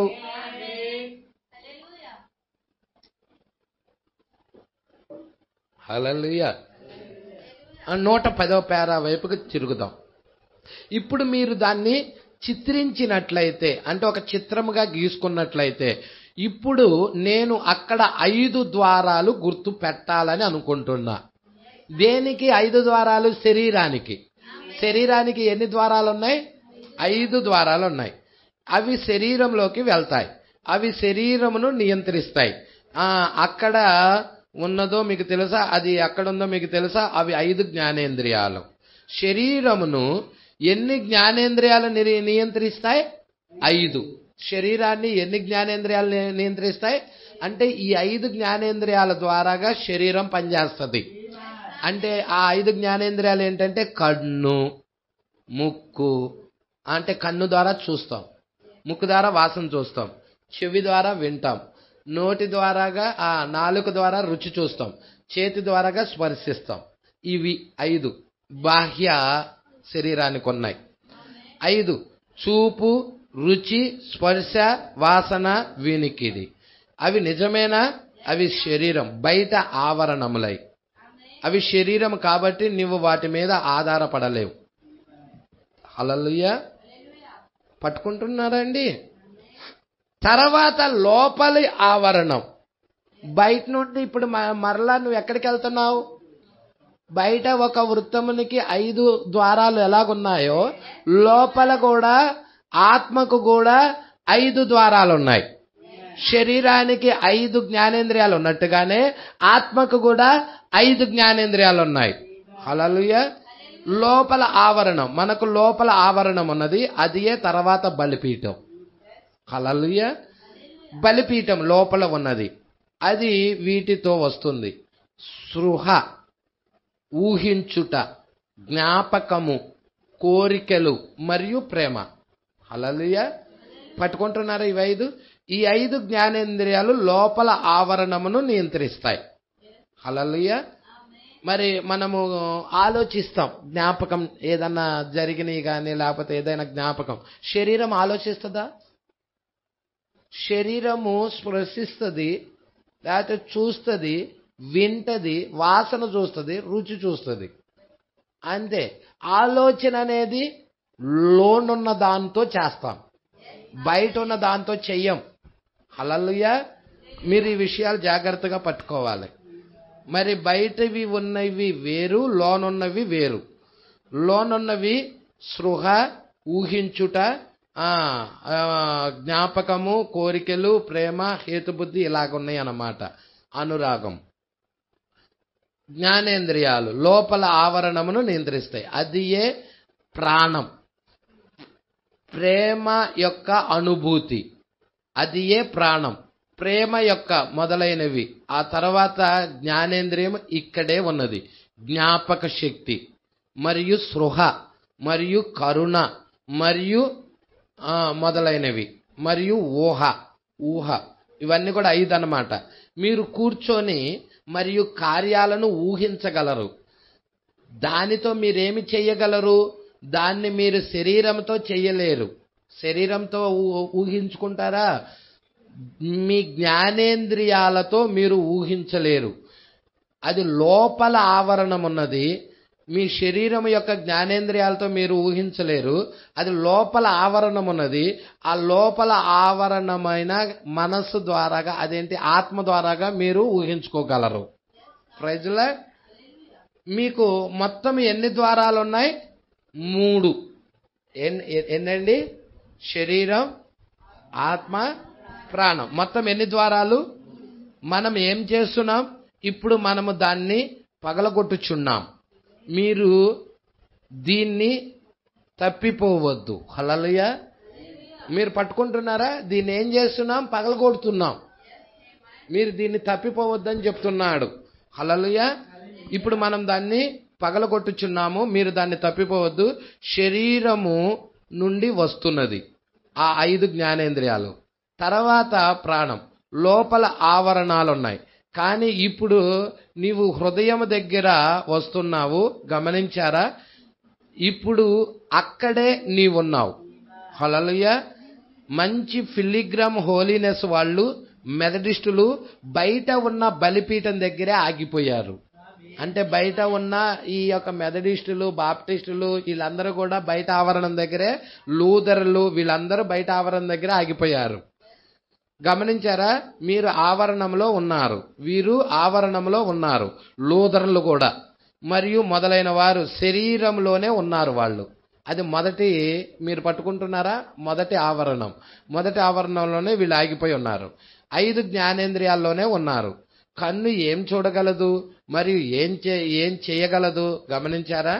ఫిలిగ్రామ్ హోలీనెస్ కు వచ్చినట్లయితే అది ఒక స్వతంత్ర మెథడిస్టు. తర్వాత ఆవరణమునకు వచ్చారు మరియు పరిశుద్ధత యందు విశ్వాసం ఉంచారు. హల్లెలూయా. పరిశుద్ధత యందు అంటే లూథర్ ఏం తీసుకొచ్చాడు? నీతీకరణ. మరి వెస్లీ, ఈ మెథడిస్టులు వీళ్ళందరూ ఏం తీసుకొచ్చారు? శుద్ధీకరణ. అదే పరిశుద్ధత యందు విశ్వాసం ఉంచారని చెప్తున్నాడు. పట్టుకుంటున్నారా మీరు? పరిశుద్ధత యందు వాళ్ళు విశ్వాసం ఉంచారు. ఎందుకనగా ఎక్కడైతే బలి అర్పణ ఇచ్చి ఉన్నారో దాన్ని పరిశుద్ధ స్థలము అన్నారు. కానీ సంవత్సరమునకు ఒక్కసారి మాత్రమే ప్రధాన యాజకుడు, మీరు పాత నిబంధనకు వెళ్ళాడు ప్రవక్త, ఇక్కడ మరలా సంవత్సరానికి ఒక్కసారి మాత్రమే ప్రధాన యాజకుడు అతి పరిశుద్ధ స్థలమునకు పరిహారార్థమునకై వెళతాడు. అంటే మనకి ఏం చెప్తున్నాడు ఇక్కడ? మోషే కట్టిన ఆలయ నమూనా తీసుకుంటున్నాడు, సంఘకాలాలు తీసుకుంటున్నాడు. మోషే కట్టిన ఆలయ నమూనాను తీసుకొని, సంఘకాలాలు తీసుకొని ఈ యొక్క శరీరముతో పోల్చి చూపిస్తున్నాడు. Praise lord. మీరు ఈ విషయాలు జాగ్రత్తగా పట్టుకోవాలి. ఇక్కడ మీరు కన్ఫ్యూజ్ అవ్వద్దు. 7 సంఘకాలాలు తీసుకుంటున్నాడు. 7 సంఘకాలాల్లో మార్టిన్ లూథర్ నీతీకరణ తీసుకొచ్చాడు, అది బయట ఆవరణము. తర్వాత జాన్ వెస్లీ శుద్ధీకరణ తెచ్చాడు. ఆ తర్వాత పెంతెకోస్తాళ్ళు వరముల పునరుద్ధరణ తెచ్చారు. హల్లెలూయా. ఆ పరిశుద్ధాత్మ అక్కడ దిగటం మనం చూస్తున్నాం. అదే విధముగా మరి మనము కూడా నీతీకరణ అంటే ప్రభువుని విశ్వసిస్తున్నాము, నీతీకరణ అయి ఉన్నది. యేసుక్రీస్తు నామంలో బాప్తిజం తీసుకుంటా ఉన్నాము, శుద్ధీకరణ అయి ఉన్నది. పరిశుద్ధాత్మ అగ్ని బాప్తిజం పొందుకుంటున్నాము. 3 కార్యాలు పట్టుకుంటున్నారా అండి? ఆ యొక్క దేవుడు ఎక్కడ నివసిస్తాడంటే 3లో నివసిస్తున్నాడు. అతి పరిశుద్ధ స్థలంలో నివసిస్తున్నాడు. మన ఆ యొక్క హృదయం లోపల ప్రాణం ఉన్నది, ఆ ప్రాణంలో దేవుడు నివసిస్తున్నాడు. బయట దానికి ముందుకొస్తే 5 జ్ఞానేంద్రియాలు ఉన్నాయి, దానికి ముందుకొస్తే 5 జ్ఞానేంద్రియాలు ఉన్నాయి. Praise lord. వేటి పనులు అవి జరిగిస్తా ఉంటాయి. ఇప్పుడు బయట ఉన్న 5 జ్ఞానేంద్రియాలు అపవాది తీసుకోగలడు, యూజ్ చేసుకోగలడు. దాని తర్వాత ఉన్న ఆత్మకున్న 5 జ్ఞానేంద్రియాలు అపవాది యూజ్ చేసుకోగలడు. పట్టుకుంటున్నారండి? తర్వాత వాడు అవసరమైతే ప్రాణంలో కూడా వెళ్ళగలడు. అయితే దేవుడు కూడా అదే విధముగా బయట యొక్క 5 జ్ఞానేంద్రియాలను తీసుకుంటున్నాడు, తర్వాత లోపల ఉన్న 5 జ్ఞానేంద్రియాలు తీసుకుంటున్నాడు. దేవుడు ఒక వ్యక్తిలో కూడా నివసిస్తున్నాడు. Praise lord. మీరు ఈ విషయాలు జాగ్రత్తగా పట్టుకోవాలి. ఇక్కడ మీరు చూసినట్లయితే మొన్న ఒకసారి ఆ యొక్క వర్తమానము ప్రవచనం ద్వారాగా తేటపరచబడిన సంగతులైన వర్తమానములో, హల్లెలూయా, మీరు జాగ్రత్తగా గమనించినట్లయితే మరి ఆత్మ దగ్గరికి వచ్చేదలకే అభిషేకం, శరీరం మీద అభిషేకం పొందుకుంటున్నారు. శరీరం ఎప్పుడైతే అభిషేకం పొందుకుంటున్నారో పరిశుద్ధాత్మ ఆ వ్యక్తిని తాకినప్పుడు ఆ వ్యక్తి హీలింగ్ అవుతున్నాడు, స్వస్థత పడుతున్నాడా లేదా? హల్లెలూయా. తర్వాత ఆత్మలో కూడా పరిశుద్ధాత్మ వస్తా ఉన్నది. ఆ వ్యక్తి ఆత్మలో ప్రవచనాలు చెప్తున్నాడు, భాషలు మాట్లాడగలుగుతున్నాడు. ఇది ఆత్మలో జరిగే కార్యమై ఉన్నది. ప్రభువా ప్రభువా మేము నీ నామమున దెయ్యాలు ఎల్లగొట్టలేదా అంటున్నారు. అక్కడ ప్రవక్త అంటున్నాడు, అక్రమము చేయవారా మీరెవరో నాకు తెలియదు అంటున్నాడు. అంటే వీళ్ళు ఆత్మలో పరిశుద్ధాత్మ పొందినా కానీ వాళ్ళు నశింపవుతున్నారు. ఎక్కడికి వెళ్ళాలంటే దేవుడు ఎక్కడ నివసిస్తున్నాడంటే ప్రాణములో. ఇప్పుడు మనము శరీరం మీద ఆత్మ మీద ఈ రెండిటి దగ్గరే చూసుకోకూడదు, ప్రాణములోకి కూడా రావాలి. ఆ ప్రాణములో నివసించే విధానమే మనకు అవసరమై ఉన్నది. మీరు చూడండి, మీకు చిన్న ఎగ్జాంపుల్ చెప్తాను. ప్రవక్త ఒక పెంతెకోస్తు కూటానికి వెళ్ళాడు. ఆ పెంతెకోస్తు కూటానికి వెళ్ళినప్పుడు వాళ్ళు అక్కడ భాషలు మాట్లాడటం చూశాడు. భాషలు మాట్లాడుతూ ఉన్నాడు ఒక వ్యక్తి, ఇంకో వ్యక్తి దానికి అనువాదము చెప్తా ఉన్నారు. వాళ్ళు ఇద్దరు చెబుతుంది కరెక్టే కదా, రాంగ్ ఏమన్నా చెప్పారా? వాళ్ళిద్దరు చెప్పింది కరెక్టే అయి ఉన్నారు. మేము అయ్యో నేను ఇప్పుడు పరలోకంలో ఉన్నాను అనుభూతిని చెందుతున్నాను అన్నాడు ప్రవక్త. అయినా కానీ ప్రవక్త అతడు పుట్టుకతోనే ప్రవక్త కాబట్టి ఆయన కొంచెము మాట్లాడటంతోనే, ఆయనకు ప్రవచన వరం ఉంది, కొంచెము మాట్లాడటంతోనే వాళ్ళ యొక్క వ్యక్తి యొక్క హృదయం లోపలికి వెళ్ళగలడు ప్రవక్త. Praise lord. అంతరంగముని ఎరగగలడు ప్రవక్త. అయితే ఒక సహోదరుని కలుసుకున్నాడు, మాట్లాడుతా ఉన్నాడు. కొంచెం ఎలాగంటే సమరయ స్త్రీతో యేసుక్రీస్తు మాట్లాడినట్లుగా, ఎలాగ యేసుక్రీస్తు సమరయ స్త్రీ అంతరంగంలోకి ప్రవేశించి ఆమె యొక్క తప్పిదాన్ని లాగాడు, అలాగన్నమాట. దేవుడికి మహిమ కలుగును గాక. ప్రవక్త కూడా అంతే. ప్రవక్త వాళ్ళు పుట్టుకతోనే ప్రవక్తలై ఉన్నారు కాబట్టి ఇప్పుడు మనం చూస్తా ఉన్నాము. ఆ ప్రవక్త ఒక వ్యక్తి దగ్గరికి వచ్చి భాషలతో మాట్లాడిన సహోదరుడి దగ్గరికి వచ్చి మాట్లాడినప్పుడు ఆ వ్యక్తి సరైన స్థితిలో లేడన్నాడు. ఒక వ్యక్తి మాత్రం సరైన స్థితిలో ఉన్నాడు, ఒక వ్యక్తి మాత్రం సరైన స్థితిలో లేడన్నాడు. మరి ఇది ఎలాగా? పరిశుద్ధాత్మ ఇద్దరి మీద ఎలా పడినది? సరైన స్థితిలో ఉన్నవాడి మీద పడినది, సరైన స్థితిలో లేనివాడి మీద కూడా ఎలా పడినది? అది ప్రవక్తకి చాలాసేపు అర్థం కాలేదు, చాలా కాలం అర్థం కాలేదు. తర్వాత ప్రవక్త ప్రార్థించిన తర్వాత అది ప్రవక్తకి దేవుడు తెలియజెప్పాడు. వర్షం అనేది ఆ యొక్క గోధుమలు, గురుగులు రెండిటి మీద పడుతుంది. గురుగుని వర్షము గోధుమగా చేయటల్లా చేస్తుందా అండి? వర్షం వచ్చింది, అవి గురుగు ప్రైజ్ లార్డ్ దేవుణ్ణి స్తుతిస్తా ఉన్నాయి. గురుగు స్తుతిస్తున్నాయి, అలాగే గోధుమ కూడా స్తుతిస్తున్నాయి అని చెప్తున్నాడు. Praise lord. ఈ విషయం జాగ్రత్తగా మీరు చూడాలి. ఇప్పుడు మనము ఎత్తబాట్లోకి వెళ్ళాలి అంటే మన శరీరం మీద ఆత్మ తాకినా లేకపోతే ప్రాణంలో తాకినా మనం నశించవచ్చు. Praise lord. మనము అది ఆత్మలో తాకిన నశించవచ్చు, కానీ ప్రాణంలో 3వ భాగం ముందు చూసావా, అక్కడ దేవుడు నివసిస్తున్నప్పుడు ఈ ఆత్మని కంట్రోల్ చేస్తాడు, శరీరాన్ని కంట్రోల్ చేస్తాడు, మొత్తాన్ని ఈ ఆత్మ కిందకి లోపరుచుకుంటాడు. అప్పుడు అతడు స్వభావం పూర్తిగా మార్చబడుతుంది. హల్లెలూయా. ఇది ప్రవక్త తీసుకొని వచ్చాడండి. దేవుడికి మహిమ కలుగును గాక. మీరు జాగ్రత్తగా పట్టుకోవాలి. ఈ విషయాలు చాలా ప్రాముఖ్యమైన విషయాలు. హల్లెలూయా. ఇవి మీకు అర్థం కాకపోతే మరలా టేపు వినండి, మరలా ఒకరైనా అర్థం కాకపోయినా వ్యక్తిగతంగా కలవండి, మీకు దాన్ని వివరిస్తాను. దేవుడికి మహిమ కలుగును గాక. ఇక్కడ మనం చూద్దాం, ఇక్కడ ప్రవక్త ఏమంటున్నాడో చూడండి. హల్లెలూయా. అమ్మ ఎన్నో పెరరు 111 ఫిలిగ్రమ్స్ కదా.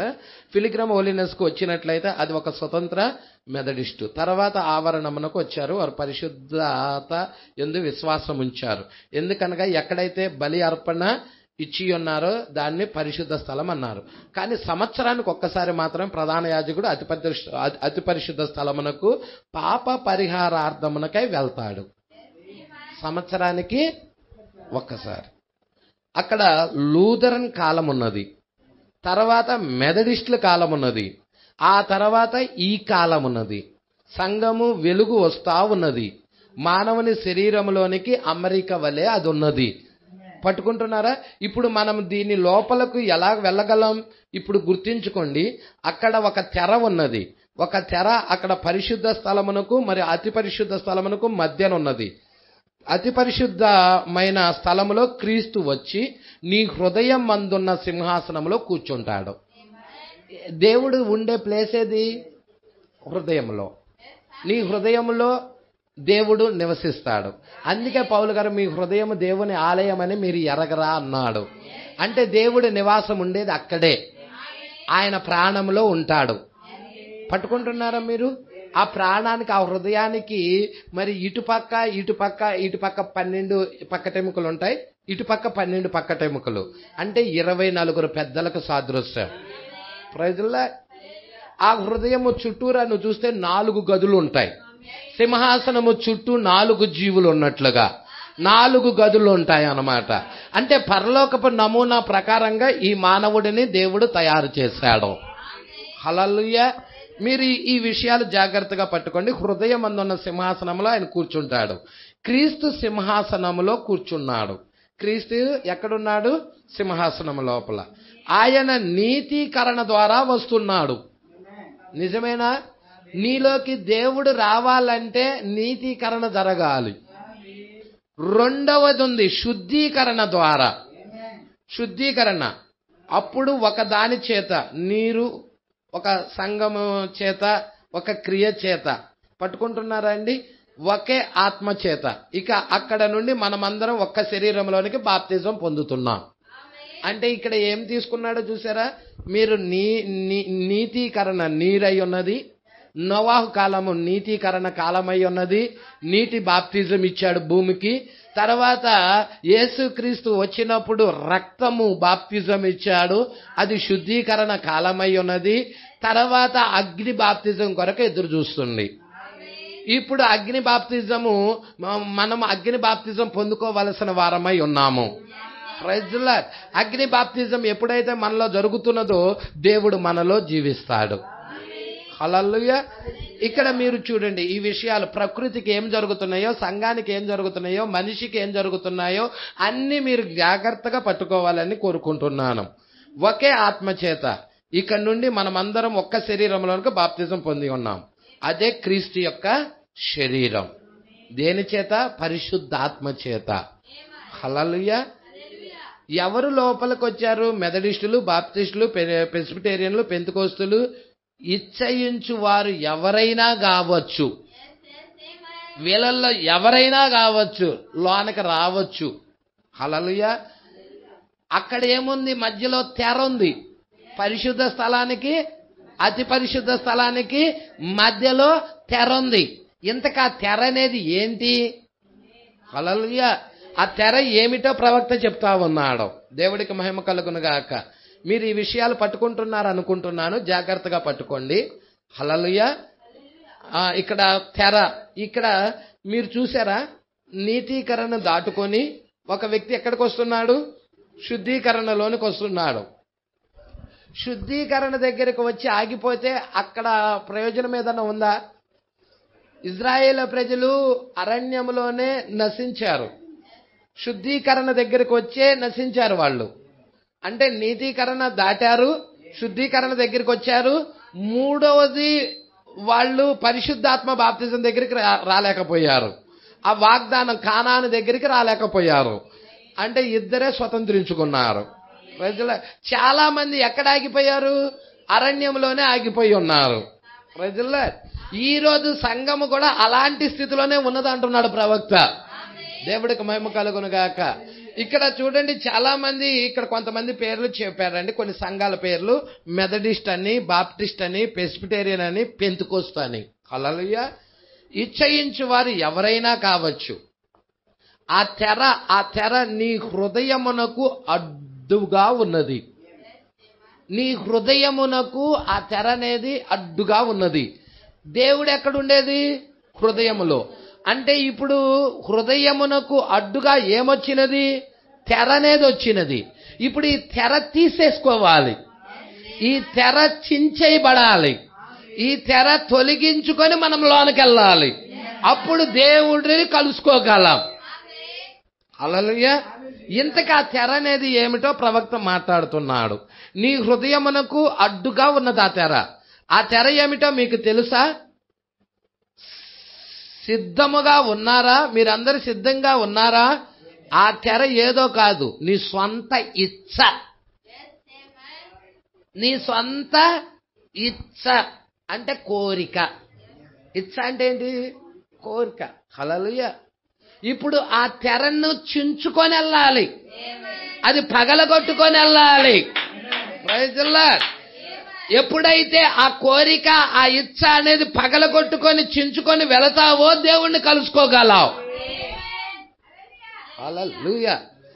ఇక్కడ చూడండి, ఆ తెర సొంత ఇచ్చ అని పిలువబడుతుంది. ఇప్పుడు మీకు చిత్రమంతా అర్థమై ఉంటది. ఇప్పుడు పిక్చర్ అంతా మీకు అర్థమై ఉంటది అంటున్నాడు. ఎందుకంటే ఒక పక్క సంఘకాలాలు తీసుకొచ్చాడు, ఇంకో పక్క ఆ యొక్క పాత నిబంధనల మందిరాన్ని తీసుకొచ్చాడు, ఇంకొక పక్క మీ జీవితాన్ని కూడా తీసుకున్నాడు. హల్లెలూయా. ఇప్పుడు మీకు ఆ చిత్రం అంతా అర్థమైందా? బయట ఉన్న జ్ఞానేంద్రియాలు ఎన్నున్నాయి? 5. శరీరంలో ఉన్న జ్ఞానేంద్రియాలు అవి. మరియు ప్రాణానికి ఉన్న జ్ఞానేంద్రియాలు ఆత్మకున్నాయండి 5. మరియు ఆ తెర దానికి మరియు పరిశుద్ధ స్థలమునకు మధ్య ఉన్నది. హల్లెలూయా. అతి పరిశుద్ధ స్థలానికి, పరిశుద్ధ స్థలానికి మధ్య, పరిశుద్ధ స్థలానికి అతి పరిశుద్ధ స్థలానికి మధ్యలో తెర ఉన్నది. అదే చెప్తున్నాడు. మరియు అక్కడికి వచ్చుటకు ఒకే ఒక్క మార్గం, సొంత ఇచ్చ. హల్లెలూయా. ఎవరైనా ఏమిటి? ఎవరైతే కరచలనం చేస్తారో వారికి ఆ మార్గం దొరుకుతుందా అంటే అలా దొరకదు. ఎవరైతే చుట్టుకుంటారో వారికి దొరుకుతుందా? అలా దొరకదు. ఎవరైతే సంఘములో చేరతారో వారికి దొరుకుతుందా? అలా దొరకదు. ఎవరైతే తమ ఉత్తరాలు రాస్తారో వారికి దొరుకుతుందా? వారికి అలా దొరకదు. ఎవరైతే చేస్తారో లేదు, ఇచ్చయించు వానిని తెర దాటి లోనకి రానిమ్ము. హల్లెలూయా. ఎవరైతే కావాలని కోరుకుంటున్నారో, ఇచ్చయిస్తున్నారో, ఇచ్చయించేవానికి జీవజలములు ఉచితముగా పుచ్చుకొననిమ్ము. నిజంగా నువ్వు ఇచ్చయించాలి దాని కొరకు. ఇచ్చయించే వాడికి ఇచ్చాడు ఇక్కడ. అదే నీ సొంత ఇచ్చ అన్నాడు అక్కడ. ఆ తెరను నువ్వు దాటుకొని రావలసి ఉన్నది. ఈ వర్తమానం కొరకు నువ్వు దాహము కొని ఉండాలి. ఈ వాక్యము కొరకు నువ్వు దాహము కొని ఉండాలి, తపన కొని ఉండాలి. అది నీవు ఇచ్చయిస్తే దేవుడు నీకు అనుగ్రహిస్తాడా. హల్లెలూయా. ఇచ్చయించే వానికి జీవజలములు ఉచితముగా పుచ్చుకొననిమ్ము. Praise the lord. ఇక్కడ మీరు చూడండి, తెర దాటి లోనకి రానిమ్ము, ఇచ్చయించు వానిని. క్రీస్తును ఈ జ్ఞానేంద్రియాల ద్వారా లోనికి అనుమతించినట్లయితే, బయట ఉన్న జ్ఞానేంద్రియాల ద్వారా, తర్వాత లోన ఉన్న జ్ఞానేంద్రియాల ద్వారా, ఆ తర్వాత ఆ తెరను దాటుకొని లోనికి అనుమతించినట్లయితే, ప్రైజ్ ది లార్డ్. మీకు బయట 5 జ్ఞానేంద్రియాలు ఉన్నాయి కదా, తర్వాత దీని లోపల ఇంకొక 5 జ్ఞానేంద్రియాలు ఉన్నాయి కదా, దాని లోపల పరిశుద్ధ స్థలానికి అతి పరిశుద్ధ స్థలానికి మధ్యలో ఒక తెర ఉంది కదా. ఆ తెరను దాటి ఇచ్చయించగల. హల్లెలూయా. సొంత ఇచ్చ అనేది పట్టుకుంటున్నారా అండి? ఆత్మకు 5 జ్ఞానేంద్రియాలు ఉన్నాయి కదా, దీన్ని దాటుకొని తర్వాత ఒక తెర అడ్డు వస్తుంది. ఈ పరిశుద్ధ స్థలానికి అతి పరిశుద్ధ స్థలానికి మధ్యలో తెర ఉన్నది. దీనిని మీరేం చేయాలి? చించుకొని వెళ్ళాలి. ఆ తెర ఆల్ రైట్ నీకు అక్కడ సిలువలో పైనుంచి కిందకి చినిగిపోయినది. హల్లెలూయా. ఇప్పుడు నువ్వు కోరుకుంటే దేవుడు నీకు అనుగ్రహిస్తాడు. హల్లెలూయా. ఇప్పుడు నువ్వు చేయాల్సింది కేవలము కోరుకోవటం. కేవలం ప్రభువా నీ కృపకు నన్ను పాత్రునిగా చేయయ్యా, ఆ జీవజలాలు ఉచితముగా నన్ను తాగనిమ్మయ్యా, ఆ అతి పరిశుద్ధ స్థలములోకి అయ్యా నీవు నివసించయ్యా, నా యొక్క హృదయంలో నీవు నివసించు ప్రభువా, నా హృదయాన్ని ఏలు ప్రభువా, నా ప్రాణాన్ని ఏలు ప్రభువా, నా ఆత్మని ఏలు ప్రభువా, నా శరీరాన్ని ఏలు ప్రభువా, సమస్తము కూడా నీ స్వాధీనముకు అప్పచెప్పుతున్నాను ప్రభువా. వాటన్నిటిని నీవే నియంత్రించు ప్రభువా. నీ ద్వారాగా ఈ శరీరంలో ఉన్న ప్రతి అవయము కూడా నియంత్రించబడాలి ప్రభువా. ఇది వర్తమానం. ఇదండి వర్తమానం. హల్లెలూయా. పట్టుకుంటున్నారా? ఇక్కడ చూడండి. హల్లెలూయా. క్రీస్తును ఈ జ్ఞానేంద్రియాల ద్వారా లోనికి అనుమతించినట్లయితే మంచిది. నేను నరకమునకు వెళ్ళాలనుకోవటం లేదు. ఎవరిని అనుకుంటున్నారా నరకానికి వెళ్ళాలని? ఎవరు కూడా అనుకోరు. హల్లెలూయా. నేను నరకానికి వెళ్ళాలనుకోవటం లేదు. అది ఒక కారణం చేత నేను సంఘములో చేరుతున్నాను అని చెప్పుదురు. మంచిది. లూథరన్లు మంచిది. ఏమిటో నేను మీకు చెబుతాను. నేను జీవించిన దానికంటే వ్యత్యాసమైన జీవితాన్ని జీవించాలని నేను నమ్ముచున్నాను. హల్లెలూయా. ఇప్పుడు దాకా నేను జీవించిన జీవితం కంటే కూడా వ్యత్యాసకరమైన జీవితం, క్రీస్తు యొక్క జీవితం నేను జీవించాలనుకుంటున్నాను. బలిపీఠం దగ్గర శుద్ధీకరణ చూసారా? ఫస్ట్దేమో నీతీకరణ లూథర్ది, తర్వాతదేమో పేరా వచ్చేదలకే శుద్ధీకరణ. పట్టుకుంటున్నారా? మెథడిస్టులు, బాప్టిస్టులు వీళ్ళన్నమాట. మంచిది. అయితే ఇచ్చయించు వానిని చిరిగిన ఆ తెరగుండా రానిమ్ము. ఏంటది? చినిగిన ఆ తెరగుండా రానిమ్ము. ఓ దేవునికి మహిమ కలుగునుగాక. నేను మరొక వైపు ఉన్నాను, ఆయన నామమునకు హల్లెలూయా. ఓ మై ఇచ్చయించువారు ఉన్నారా ఇక్కడ? తన సొంత చిత్తం అనే తెరను, తన స్వచిత్తం అనే తెరను అతడు చింపివేయాలి.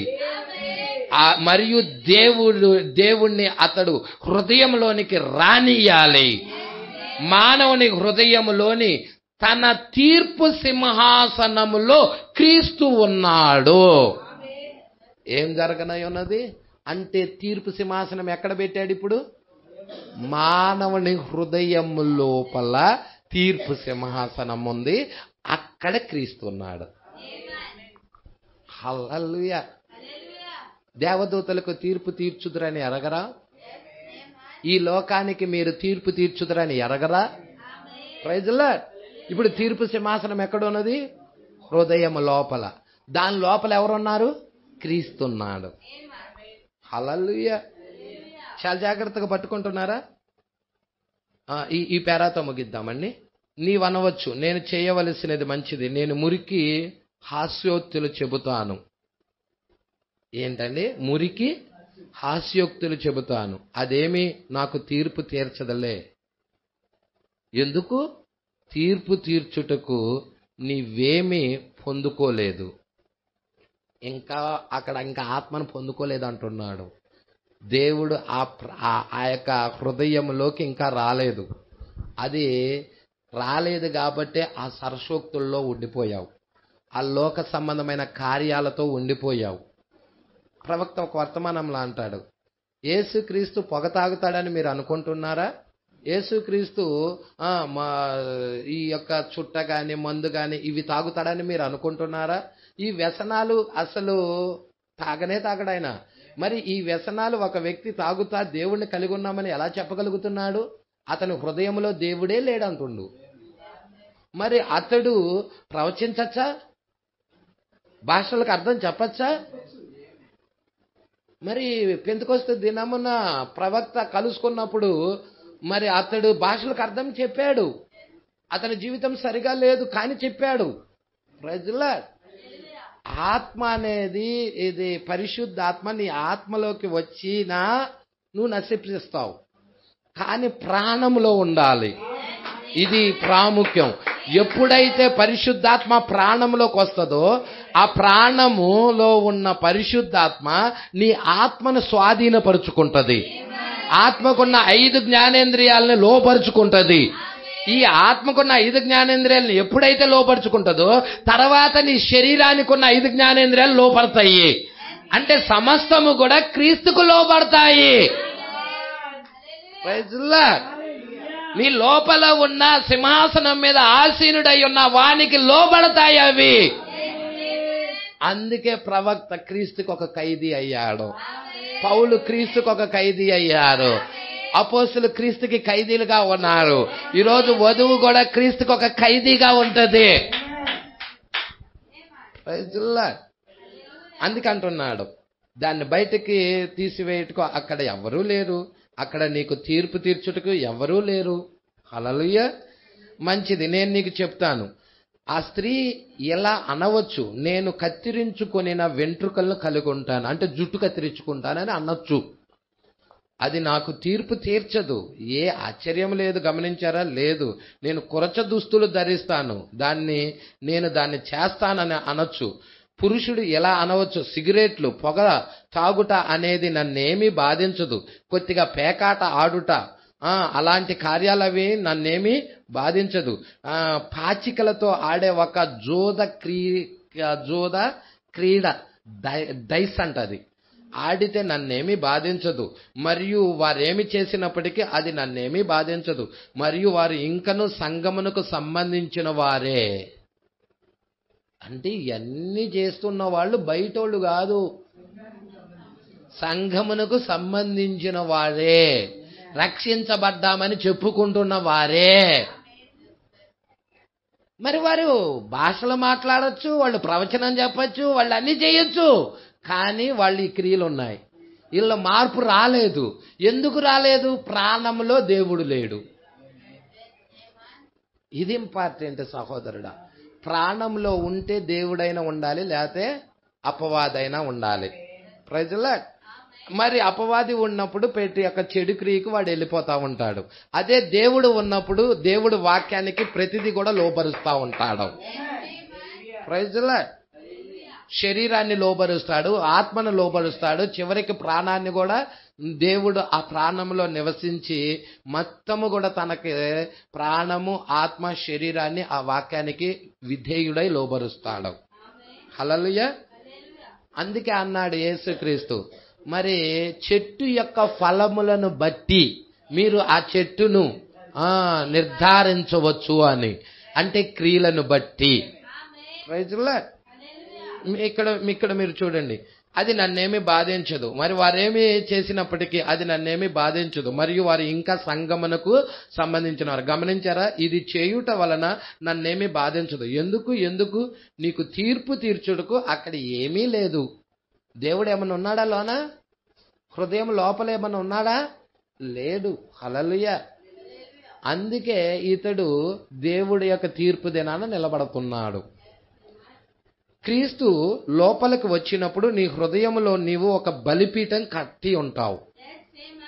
ఎప్పుడైతే క్రీస్తు లోపలికి వస్తాడో నీ హృదయంలో బలిపీఠాన్ని కడతావు. మరియు నీ పాపములు అనుదినము తీసివేయబడతా ఉంటాయి. నీ పాపాలు అనేవి క్రమేణా నీ నుండి దూరం అవుతా ఉంటాయి, తీసేయబడతా ఉంటాయి.